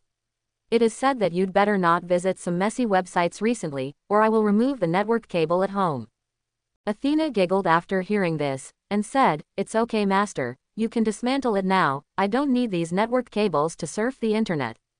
Adam was speechless. Of course he knew that Athena really didn't need fiber optic network, so he had to tidy up his clothes in front of the mirror, check the time and walked out of the house. At this time, his super hearing was very loyal and Athena smiled. The sound reached his ears. "Hey, little girl, if it weren't for the smart program, I would definitely make you look good." Said something thoughtfully, then took 2 Fords and left the villa. Soon, Adam came to a high-end coffee shop on Wall Street and walked in. After telling the waiter the seat he had reserved, he was led by the waiter to the seat near the window on the 2nd floor, and then asked for a glass of boiling water and waited for the person you were about to meet. Soon, a middle-aged man in a black suit came over and said, "Sorry, Adam, I'm late." Adam shook hands with the person who came, and said, "No need to apologize, Lawyer Stephen, I came early." This lawyer is Howard's personal lawyer, and he is a well-known one, so he called Dad this time. Borrowed the phone. Lawyer Stephen smiled, ordered a cappuccino, and said, "Tell me, how can I help you?" Adam smiled and said, "You also know that I have an identity as a best-selling author. I recently had an idea to make my novel into a movie." After hearing this, Stephen said, "Well, it's a good idea, so do you want me to negotiate with the film company?" Adam shook his head and said, "I want to buy a film company, and I will choose the director and actors." After hearing this, Lawyer Stephen said, "You mean, you're going to join the entertainment industry? Does your father know?" Adam smiled confidently. "Since I was 18 years old, my father has never objected to the decision I made." Lawyer Stephen nodded, and said, "Oh, that's right, I see, give me a little time, I will screen you the most suitable film production company according to your requirements, and then help you complete the transaction without your presence." Adam smiled and said, "Hee, I knew you would say that, and I will leave this matter to you, Lawyer Stephen." As he spoke, he began to talk about his request with Lawyer Stephen. It took a long time to finish the business, so the two big men would not stay in the coffee shop for a long time, so they said goodbye to each other and left the coffee shop. By the time I got out of the coffee shop, it was already night, knowing that Tony would be waiting for me at home, and I had no intention of going anywhere else, so I drove home directly. When he entered his house, he realized that he had made a mistake. He shouldn't have believed that Tony would come by himself, because there was a small party in his villa, a group of beautiful female models in bikinis and beach pants. Tony is playing in the swimming pool of his villa. Adam frowned, winked at Tony, and walked directly into the living room, bypassing the models who were about to entangle him. Fortunately, the living room was locked by Athena, and these idlers were not allowed to enter. Those drinks were also called by Tony. Adam rubbed his forehead and said, "Good job, Athena." Athena didn't show her appearance, but said with a smile, "Actually, I guessed that Tony would be like this when I received the information, because at that time I looked at Tony's address curiously, and found that he sent you an email at a fashion show, information, so we have already prepared." Adam smiled and said, "You really know Tony better than I do, haha." Athena said lightly, "It's not that I know little Tony very well, but that this is the 6th time he has brought a woman into this villa. I will list him as the object of focus, so as long as he is ready to approach this villa, I will know in advance where he is and what he is doing on this day." Adam shrugged and said, "Forget it, don't be so serious, this has already violated his privacy, and when he approaches the villa, he will look at the people he brought before making a decision, after all, he is my brother." Athena said, "Got it." Although she is an artificial intelligence program and has initially acquired human nature, she still has a vague understanding of some things, especially in interpersonal communication. At this moment, Tony, with a few hickey marks on his face, came in with a smile on his face, and complained, "Brother, you have to take care of Athena, she won't let me into the living room, so I have to leave. The party was held in the courtyard, which made me very embarrassed." Tony only found out about the existence of Adam's electronic housekeeper Athena a few months ago. Of course, he only regarded Athena as a relatively advanced intelligent program, and didn't know that Athena was actually able to think independently. Adam said lightly, "I think the person who should take care of it is you. Didn't I say last time that I want to hold a party and go to another villa, or directly wrap up the bar, and I gave you the birthday present last time? You gave away a bar just so you don't keep bringing people here." Tony curled his lips and said, "How could those places be comparable to this villa? And you are too stingy, bro. I just want to hold a party here, or what do you have here I don't know secret?" Adam said lightly, "I don't like to hold parties at home, you know that, I really hate strangers entering my house." Tony shrugged and said, Okay, you are so boring, I really don't know how you got the name of Playboy." Adam smiled slightly and said, "I have 3 top-notch bars under my name, and every week I will appear in any bar to hold a party. Tell me how I got my name." Tony opened his mouth and said angrily, "You didn't even invite me once. I'm your younger brother. You're really stingy." Adam said, "Well, I will call you next time, you know now, home is a place to rest, so I will not hold any parties at home. These few times I let you hold parties in the yard because you are my brother, let me show you face. Tony paused slightly after hearing this, and said, okay, I'll pay attention to it in the future. By the way, what should we do now? Will the party continue? Hearing what his brother said, he didn't want to continue holding the party here. After all, the party is not as important as my brother. Adam looked at Tony and smiled happily, and said, hee hee, why not hold it? But we have to change the place. Take the girls to my bar, there are fun places you can't imagine. Tony said excitedly after hearing this, really? Adam nodded and said, well, of course it's true. Let's go and inform your girls that we will spend the night at Verdant Bar tonight. After hearing this, Tony laughed and walked out, and then cheers came from outside, because the Vuitton Bar is very famous in Manhattan recently, and the consumption is also very high, so it is a great deal for these models to experience such a high consumption bar for free. It's a good experience, maybe I'll meet my son-in-law somewhere. After Tony went out, Athena asked, are you going out today too? Master.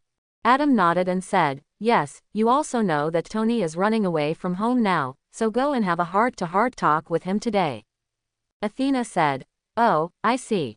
Adam smiled and said, well, if there is anything important, just send me a message. Athena smiled and said, well, I understand, Master. After hearing this, Adam smiled and left the living room, and then all the beautiful models left the villa together and walked towards the Vuitton Bar.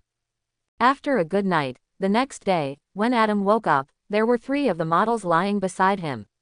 Adam smiled slightly and was very satisfied with his record. He got up and took a shower. The manager of the bar left a message, asking him to give each of the 3 models sleeping in his room a VIP card.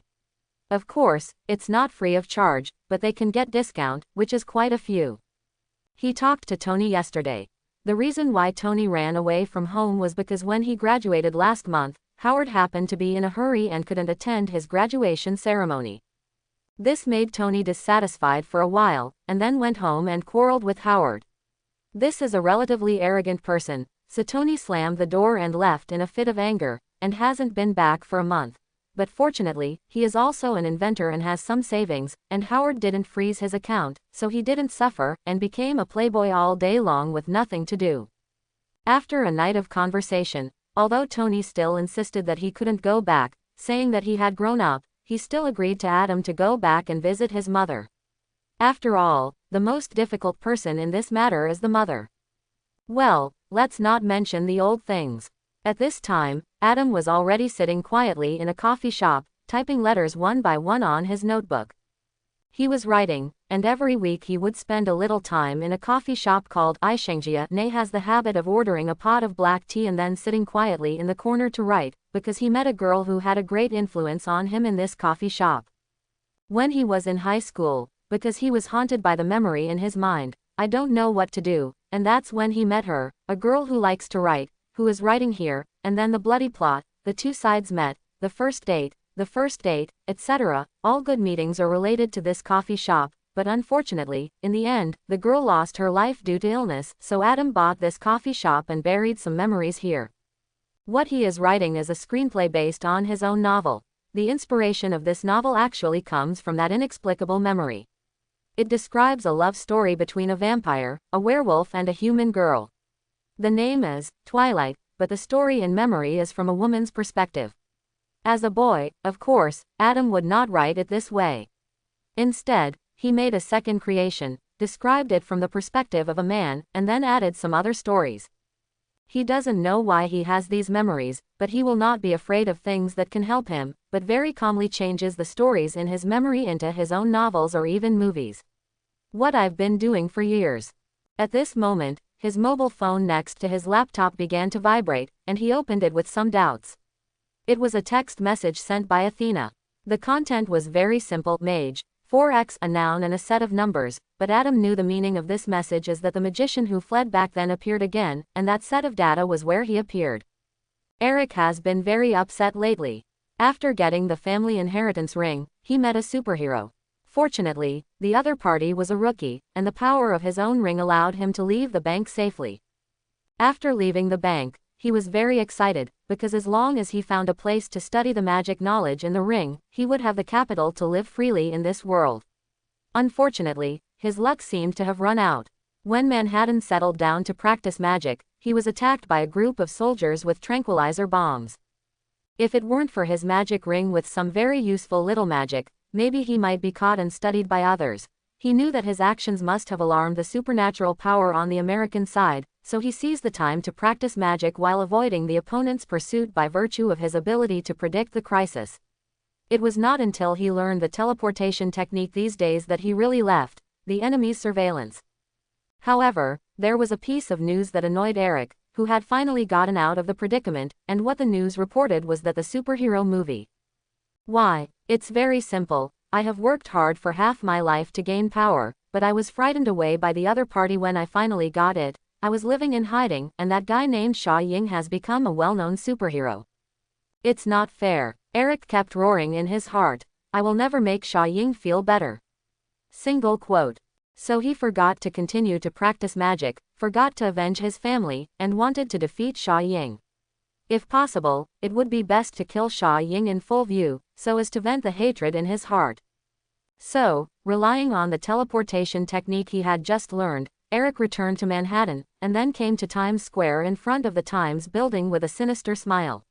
Looking at the crowds traveling or doing business near Times Square, he waved his magic wand blast the patrol car parked aside. He smiled sinisterly, the wide hood just covered Eric's evil face, and he said, "Hi everyone. My name is Eric Hazen. I am the greatest magician in this world. Today I am very honored to inform you that you have been hijacked." After finishing speaking, the magic wand in his hand lightly tapped on the ground, and a purple magic circle with a diameter of 400 meters appeared instantly, turning into a purple cover to enclose the world inside and outside. The magic circle is divided. Countless tourists and people walking were imprisoned by the magic circle, causing other people to make deafening calls for help and cries.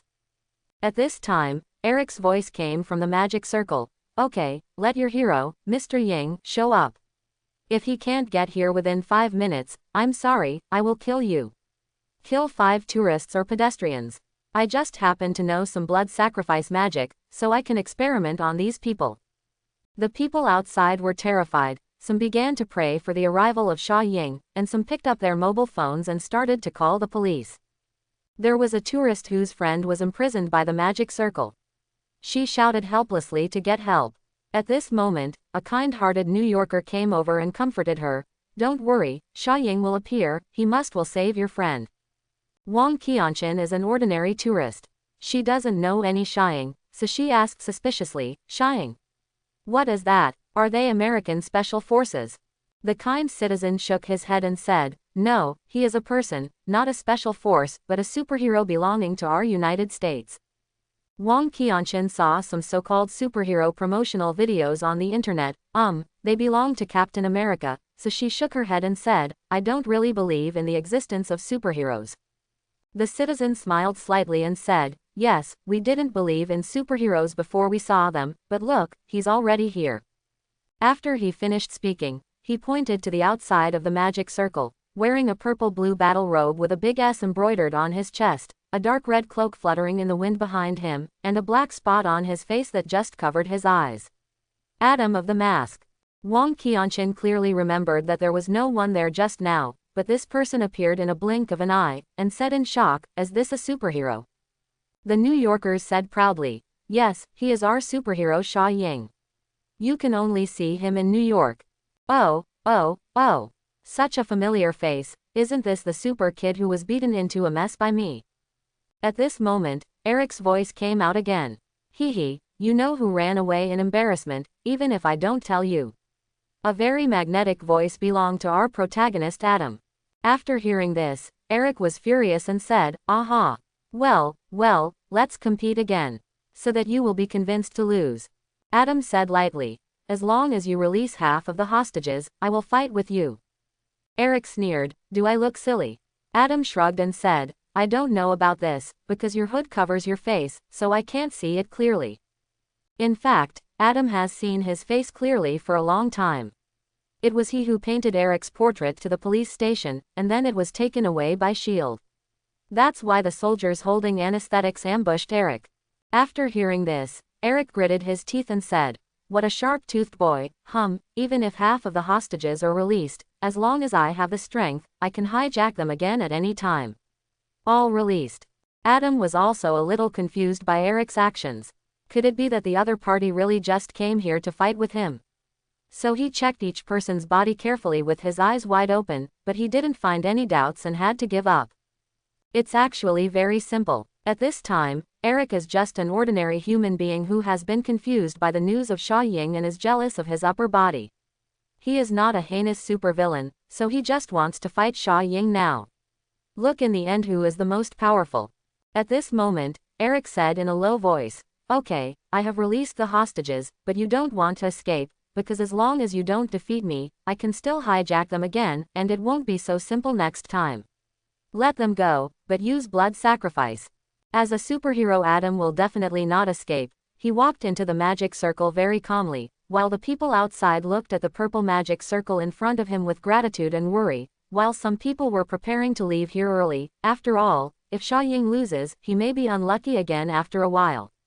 "Hawkeye, how's the situation?" Standing on the top floor of the building opposite the Times building, a man in a black uniform with dark red eyes and a quiver behind his back heard a majestic voice. The man called Hawkeye said calmly, "Sha Ying and the magician are dueling in the purple magic circle. What should we do now?" "Continue to observe." Such an order came from over there. After hearing this, Hawkeye said, "Understood, but are the hostages rescued by Sha Ying okay?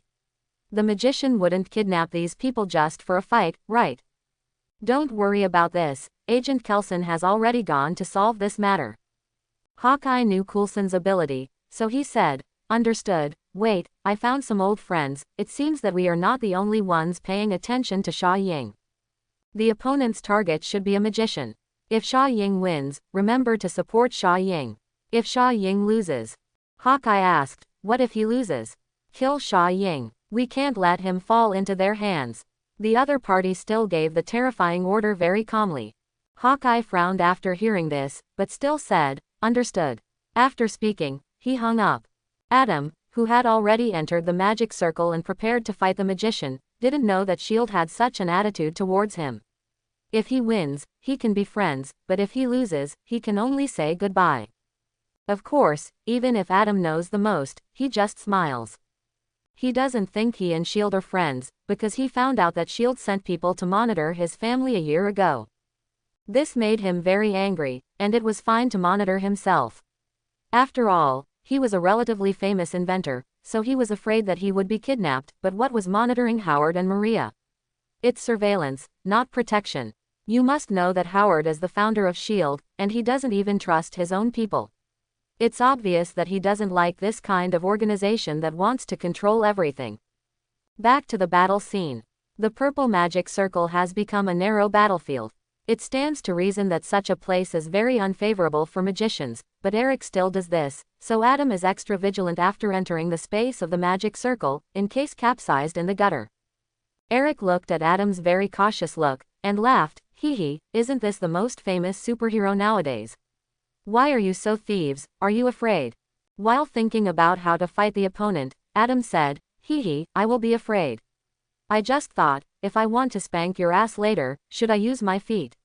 Or use my fists?" Eric said coldly, "HMPH, sharp-toothed guy. Die with me." After speaking, a magical flame spewed out from Adam's feet very suddenly. The speed of the magic flame was very fast, and it was about to swallow Adam almost instantly. Fortunately, Adam had been very cautious, so he was ready to avoid it as soon as the opponent showed the idea of attacking, so the magic flame didn't hurt him at all. "What, you ask me if Adam has a body of steel, isn't he not afraid of flame attacks?" Oh, indeed, he would not be afraid of ordinary flames, but this magical flame poses a great threat to Adam, and he will not deliberately fall into other people's tricks in order to prove his strength. Countless movies and novels are very clear. It gave us a hint, that is, don't be complacent about your own strength, there are no ifs in battle, and you only have one life, so you need to go all out in any battle. Seeing Adam dodging his own attack, Eric became even more rampant, saying, "Aren't you a superhero? How can you dodge my attack? You are a hero, come and fight with me." After finishing speaking, a series of magic balls and magic flames were thrown at Adam as if they didn't want money. While avoiding the opponent's attack, Adam said, "It's your own fault. Who told you to release all the hostages? If you hadn't released the hostages, I might estimate their safety and would resist your magic. If you duel with me in full view, I may take into account my identity and confront you head on, but there is no if, there are only two of us here, so as long as I win you, I will still be the same after I go out." It's their favorite superhero. Adam's words made Eric even more angry. This is not cheating, he is a superhero, so the next attack is no longer a simple magic ball and magic flame. It took a lot of effort for Adam to avoid it, but Adam's goal was finally still succeeded. Because Adam found that the frequency of Eric's attacks began to change, no longer the unscrupulous attacks like before, but a pause of a few tenths of a second between the two attacks. A few tenths of a second is a very short and inconspicuous time difference for ordinary people, but for Adam, who has super reflexes and super speed, it is still a very sufficient time, because Adam during this period many things can be done inside. Like this, Adam avoided the thorns that suddenly circled from his feet to his thigh, and then shot through the magic ball that Eric was about to launch with a heat ray, and then took the opportunity to come to Eric's side and grab Eric's magic wand in his hand. After the magic wand was caught by Adam, it automatically released defensive magic to bounce Adam away, but Adam had suffered from this magic before, so how could he not be on guard? In the meantime, Adam let go of the magic wand in an instant, circled behind Eric with his own speed, stretched out his palm and patted Eric on the back. Boom! With a bang, Eric was shot flying and hit the edge of the magic circle. After observing the previous battles, Adam has already found out the frequency of Eric's magic release and the frequency of Eric's magic wand automatically releasing defensive magic, so he constantly stimulates Eric with words to make him lose his calm, and then grabs him. Due to the time difference between the two releases of defensive magic, Eric was successfully attacked. Adam has a body of steel and super strength. His palm is very heavy. The reason why he doesn't use fists is because he is afraid of killing Eric with one punch, so he uses his palms. But even so, Eric was seriously injured this time. He vomited several mouthfuls of blood, and stood up with a gloomy face. Eric said sinisterly, "Very good, Sha Ying. You are not bad, no one has been able to push me to this level for a long time." After hearing this, Adam spit out, "It seems that you are the latest to get the power of a magician. I guess it should be the ring that was stored in the bank at that time, but now I don't find any trace of the ring on you, so the question is, where will the ring be?" Eric didn't mention how shocked he was when he heard it, and said coldly, Yes, that ring is a magic item, and it is a ring inherited from our family. Mine can only be regarded as returning it to the original owner." Don't you claim to be very clever? Well, guess where my ring is?" Adam shook his head after hearing this, and said, "Is it true that I was lost by the power of magic? How could I not see such an obvious thing? I can say with certainty that your ring is the magic wand in your hand, isn't it?" Quote. Eric laughed loudly and said, "That's right, you guessed it right, but unfortunately, you're clever but you've been fooled by your cleverness. Haven't you noticed that I'm delaying time? Then go to hell." Hell sparks.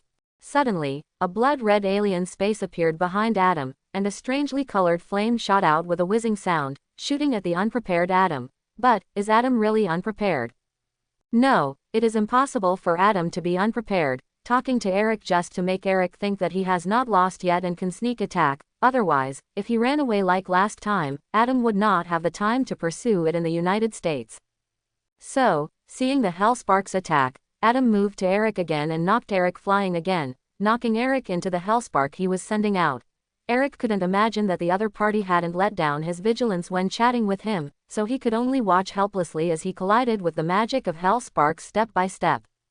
He had no extra mana to undo the magic, so he could only secretly pray that his magic wand could protect him again, but he didn't know the power of the magic he cast for the first time, but in the end he was entangled by Hellsparks, by that alien space as sucked in.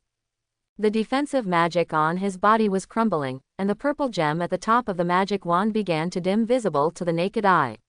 Eric looked desperately at the flames of hell that surrounded him, stared at Adam resentfully and roared, "Shying! I curse you! I will definitely come back, I will definitely come back alive from this hell, and then I will avenge you." After saying the last sentence, the different space has completely disappeared in front of Adam. Adam rubbed his forehead and exhaled lightly. Although this battle was not a fierce battle with Eric, it was the most brain-consuming battle. After all, the opponent's strength restrained him, so he had to think twice about how able to win the battle. But fortunately, although the process was a bit dull, he still won the battle, and the opponent was also sucked away by the different space. At this moment, after a clear sound, the space of the purple magic circle slowly disappeared. After all, Eric, the magician who released the magic, was no longer in this world, so the magic circle lost its power supply and became invalid. A burst of cheers brought Adam back to his senses, smiled and waved to those cheering people, and then left the battlefield like a gust of wind. What he needs now is a sufficient sleep. This battle is still very difficult for Adam, tired. After Adam left, Hawkeye pressed the communicator and reported the battle situation, saying, "Head, the battle is over. After the magic circle shattered, only Sha Ying remained." "Where is the magician? Could it be that it has turned gray?" Hawkeye said indifferently. "I don't know about this either. The only one who knows the situation is that Sha Ying, but Sha Ying has already left the battlefield." "Understood. Did those people do anything?" Hawkeye said. "No, they left after Sha Ying left."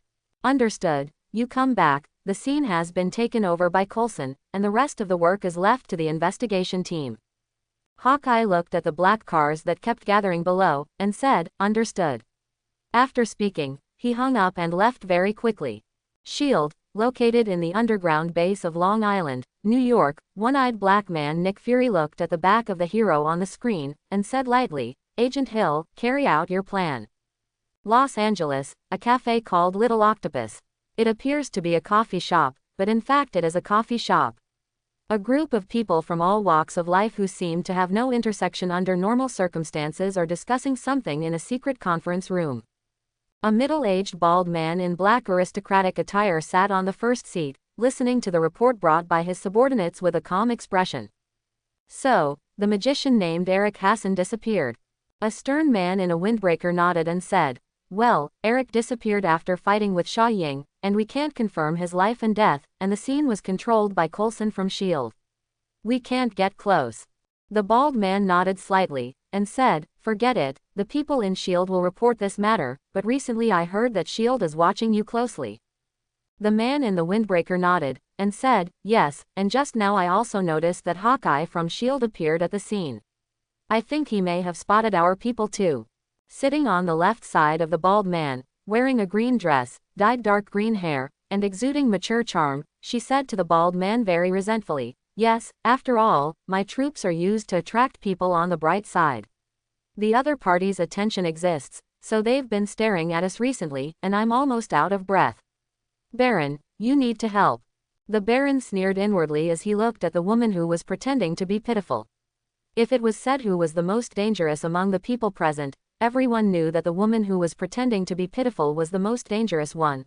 This woman is always staring at her seat and has extraordinary abilities, second only to her own existence in Hydra, so the Baron will not believe her. The Baron smiled and said, "Madam was joking. No one in the entire organization knows the strength of Madam, but it is really not a good thing to let them continue to stare at us. It is not time for our organization to be fully exposed. Well, it seems that we have to give God the S.H.I.E.L.D. Bureau found something to do." Hearing the Baron's words, a gray-haired old man sitting on the right smiled slightly and said, "I have a way to successfully divert the attention of S.H.I.E.L.D., and I can also find an ally for us." The green-haired woman called Mrs. asked with interest, "Pierce, do you have any ideas?" Pierce said with a smile, "Recently I heard that the Brotherhood of Mutants is secretly organizing some things. I think if we can take action to announce the existence of mutants to the public and provoke conflicts between some people in Congress and mutants, then S.H.I.E.L.D. will be under pressure to turn its target on panicked people and mutants." After hearing this, the Baron said, "Oh, this is also a good way. Some people in Congress have been holding back for a long time because they didn't get support. As long as we announce the news of the mutants to the public, then those people will get a chance, mutants' conflict with humans will break out, and as long as we help the Brotherhood at that time, then we may indeed get a good ally." The lady nodded after hearing this, and said, "I agree too, let's do it like this." Pierce smiled slightly. well, leave this matter to me, I am most familiar with such things. The Baron said, okay, I'll leave it to you, then let's end the meeting. Hearing the Baron's words, everyone stood up very seriously, and said in unison, long live Hydra. The world will belong to Hydra. After speaking, they left the coffee shop through the secret passage. These people are actually the main cadres of Hydra. Listening to their words, it seems that their power is very powerful. Even the most secret shield has their people.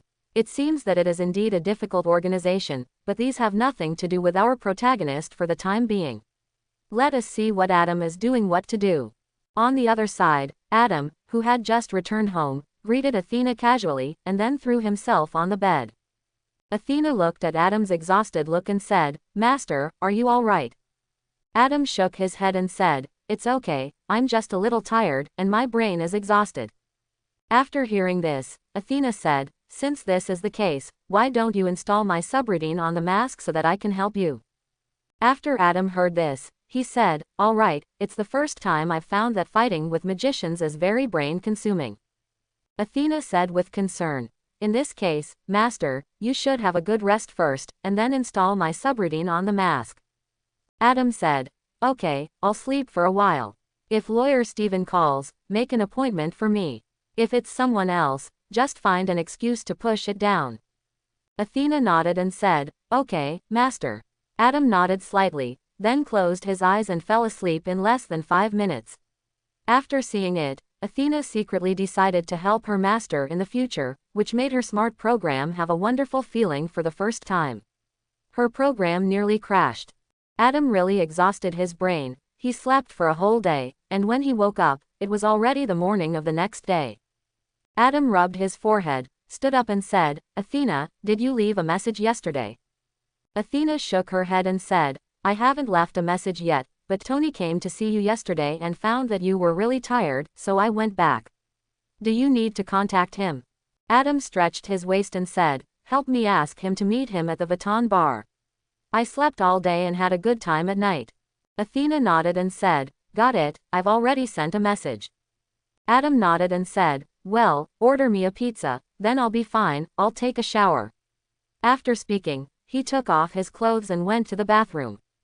When Athena saw Adam start to take off his clothes, she disappeared in an instant, leaving behind an exasperated pervert, which made Adam laugh for a while.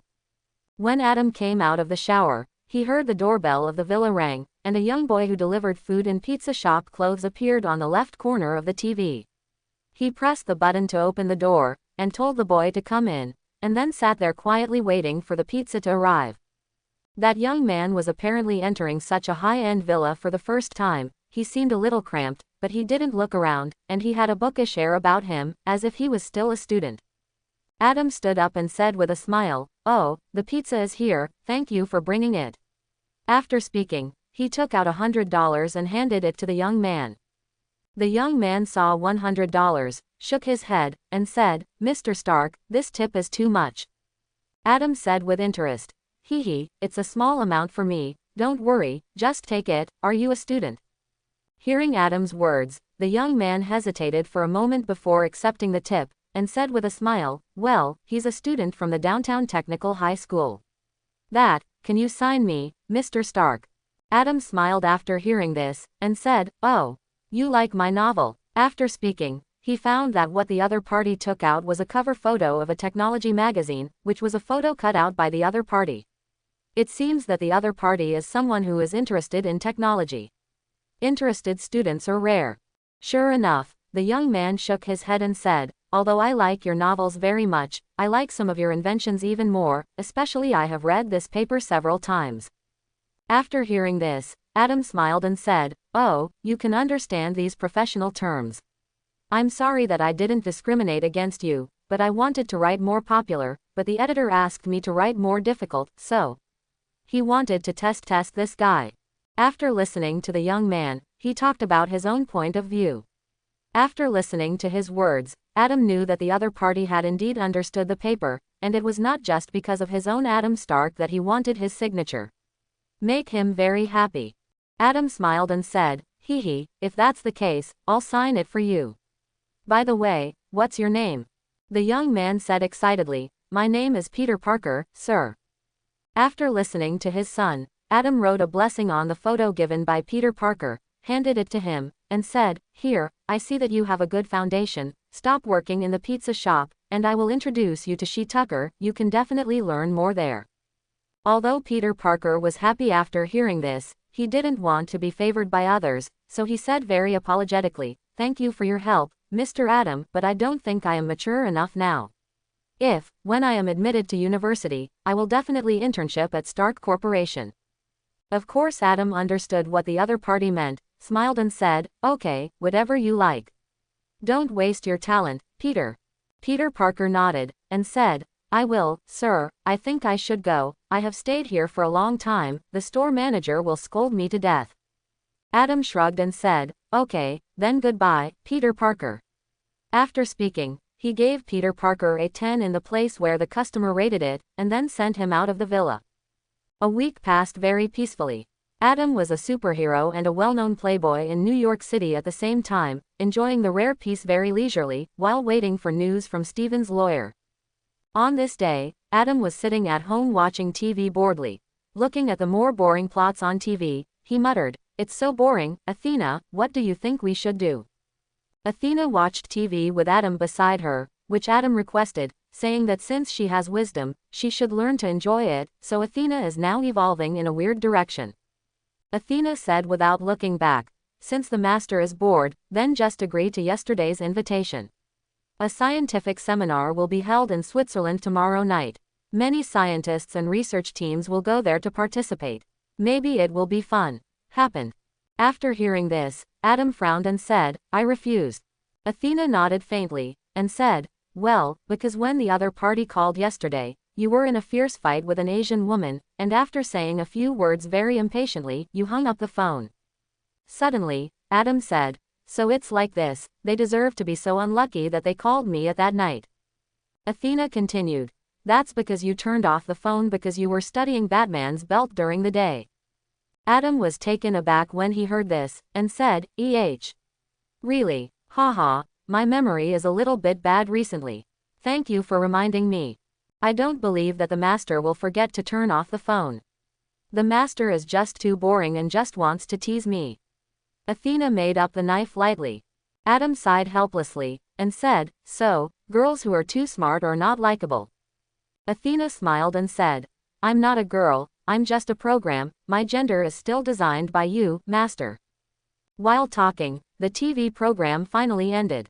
Watching the boring program, Adam said sullenly, "Oh, it's because of these people that I don't do scientific research and want to make movies." Athena shrugged and said, "In my opinion, these programs are very good, but the host is too picky." Adam smiled and said, "Just think of me as picky, but I want to make a movie myself, it will definitely be fun."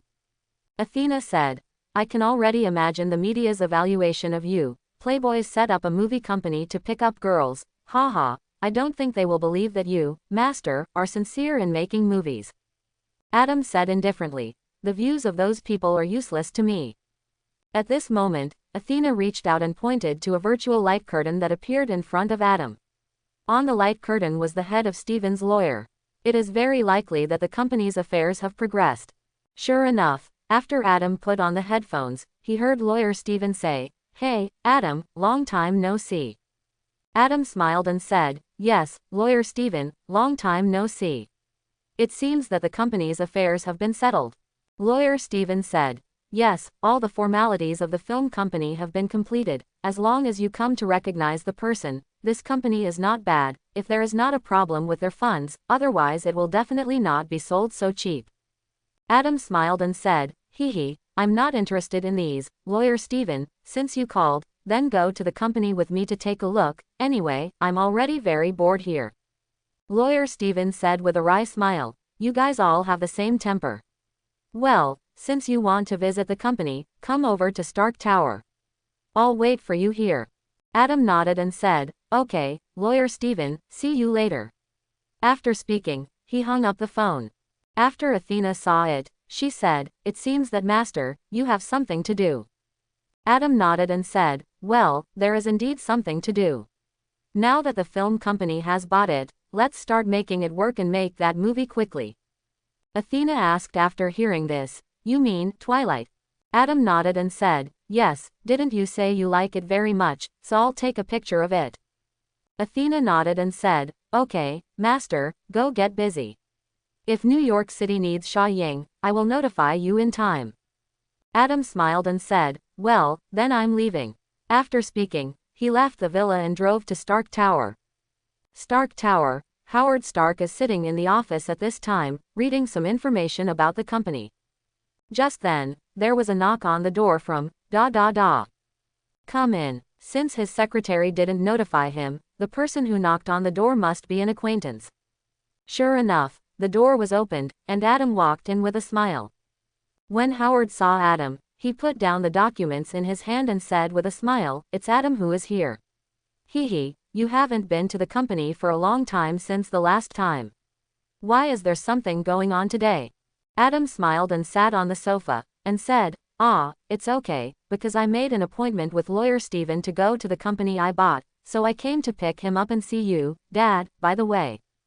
Howard hummed, and said, how are you doing recently? Adam nodded and said, well, it's good, I'm used to it. Although it's really tiring sometimes, it's very interesting. He knew that his father was asking about Sha Ying. Although his father said he would support him, he was still worried about him. Howard nodded, and said, be careful, and, when you have time to go home to spend more time with your mother in the future. She has been thinking about you. Adam was very moved and ashamed after hearing this, and said, well, thank you Dad for your concern, I will pay attention to safety. As for my mother, I will go back tonight. I have nothing to do today. I went to the company to arrange, just a little bit will do.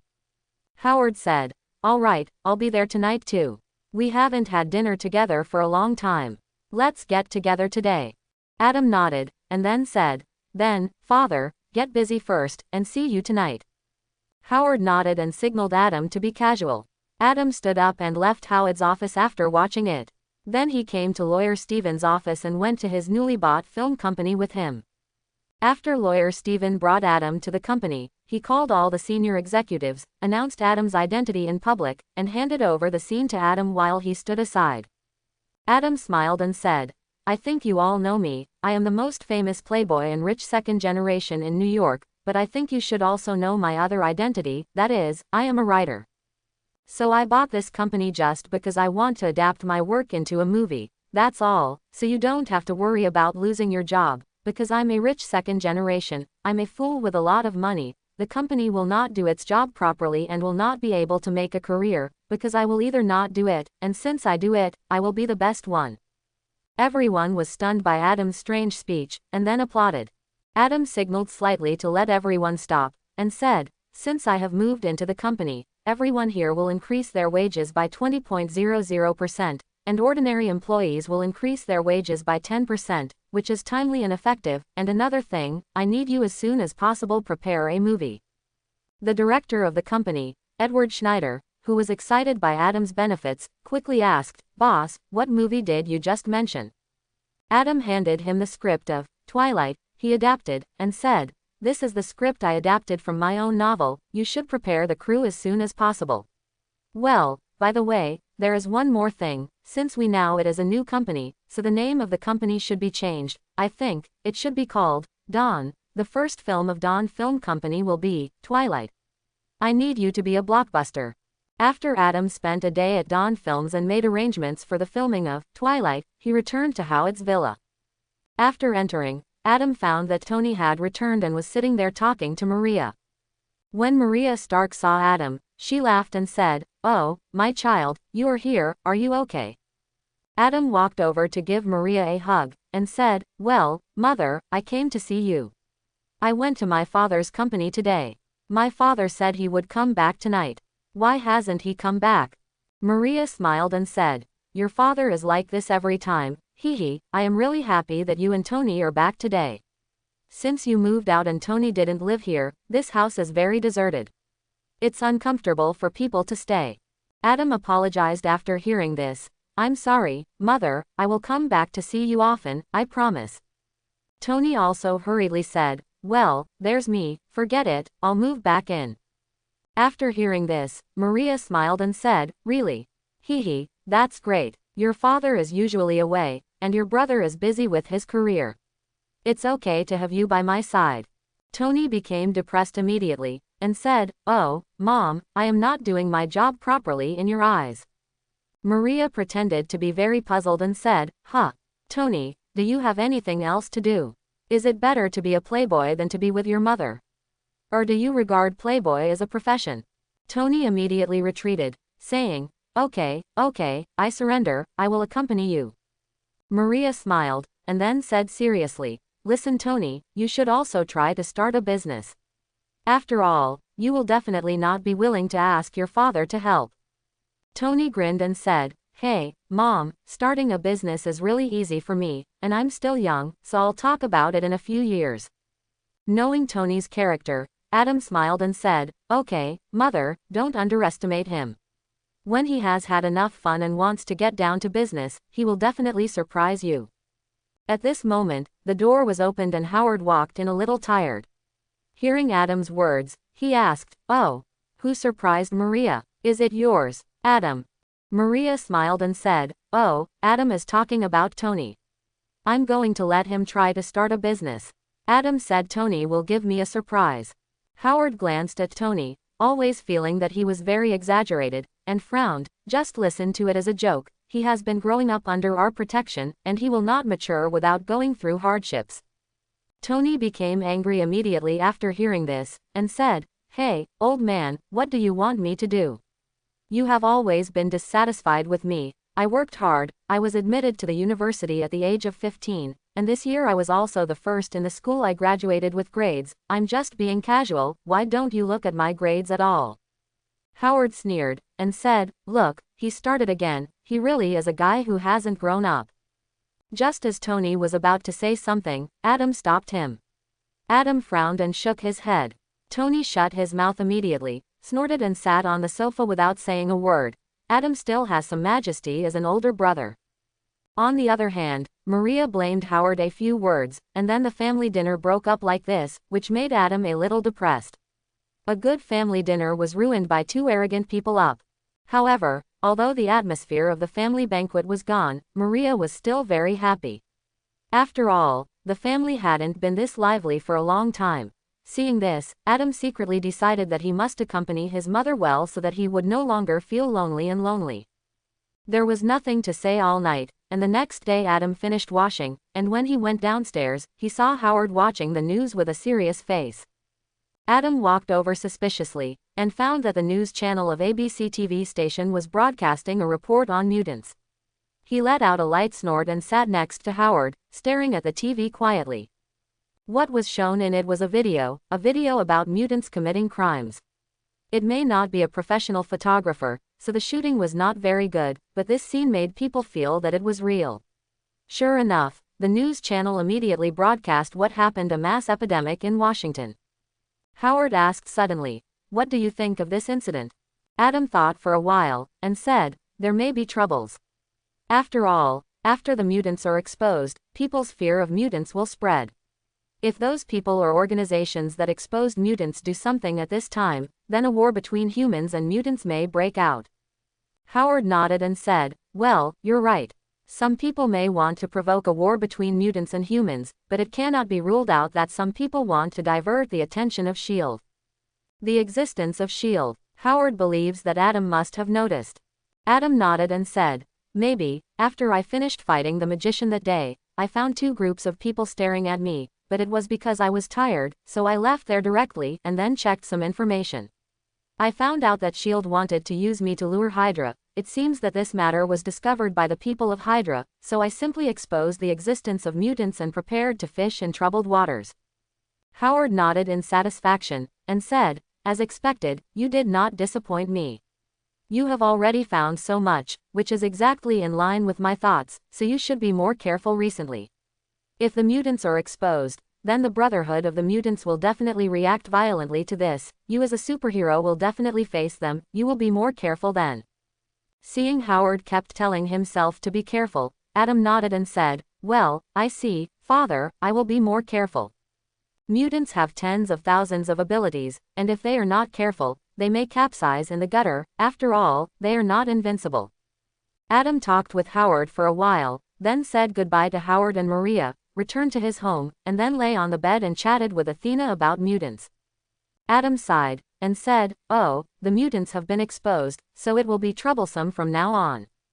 Athena said suspiciously, "You humans are really strange. You can accept you as a superhero, but you just don't want to accept those mutants with strange abilities."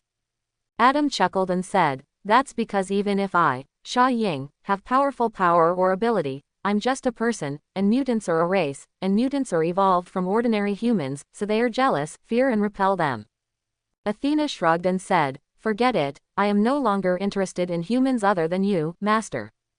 After hearing this, Adam smiled and said, "Oh, is that so? Hee, I'm so happy." Athena asked suddenly, "Master, do you think there will be mutants coming to you, because they may treat you as the same kind?" Adam said lightly, "Maybe, but I don't really want to get involved in disputes between mutants and humans. As long as they don't commit crimes in New York, I won't take care of them. And I'm not a mutant, it's a human being, and I don't have the so-called X gene in my body." At this moment, Athena suddenly said, "Master, you have something to do."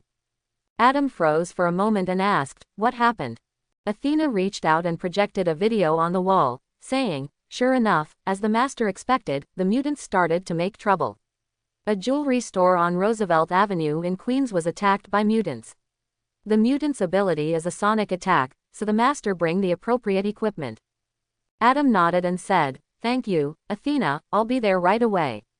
After speaking, he walked into the equipment room at super speed, and put the 2 previously made invisible earphones on his ears. This earphone was made by him before, and its function is to protect his ears from those sonic attacks. After all, his super hearing ability will help him a lot under normal circumstances, but when encountering such sonic attacks, attacking would become his weakness, so he had already made a pair of invisible earphones.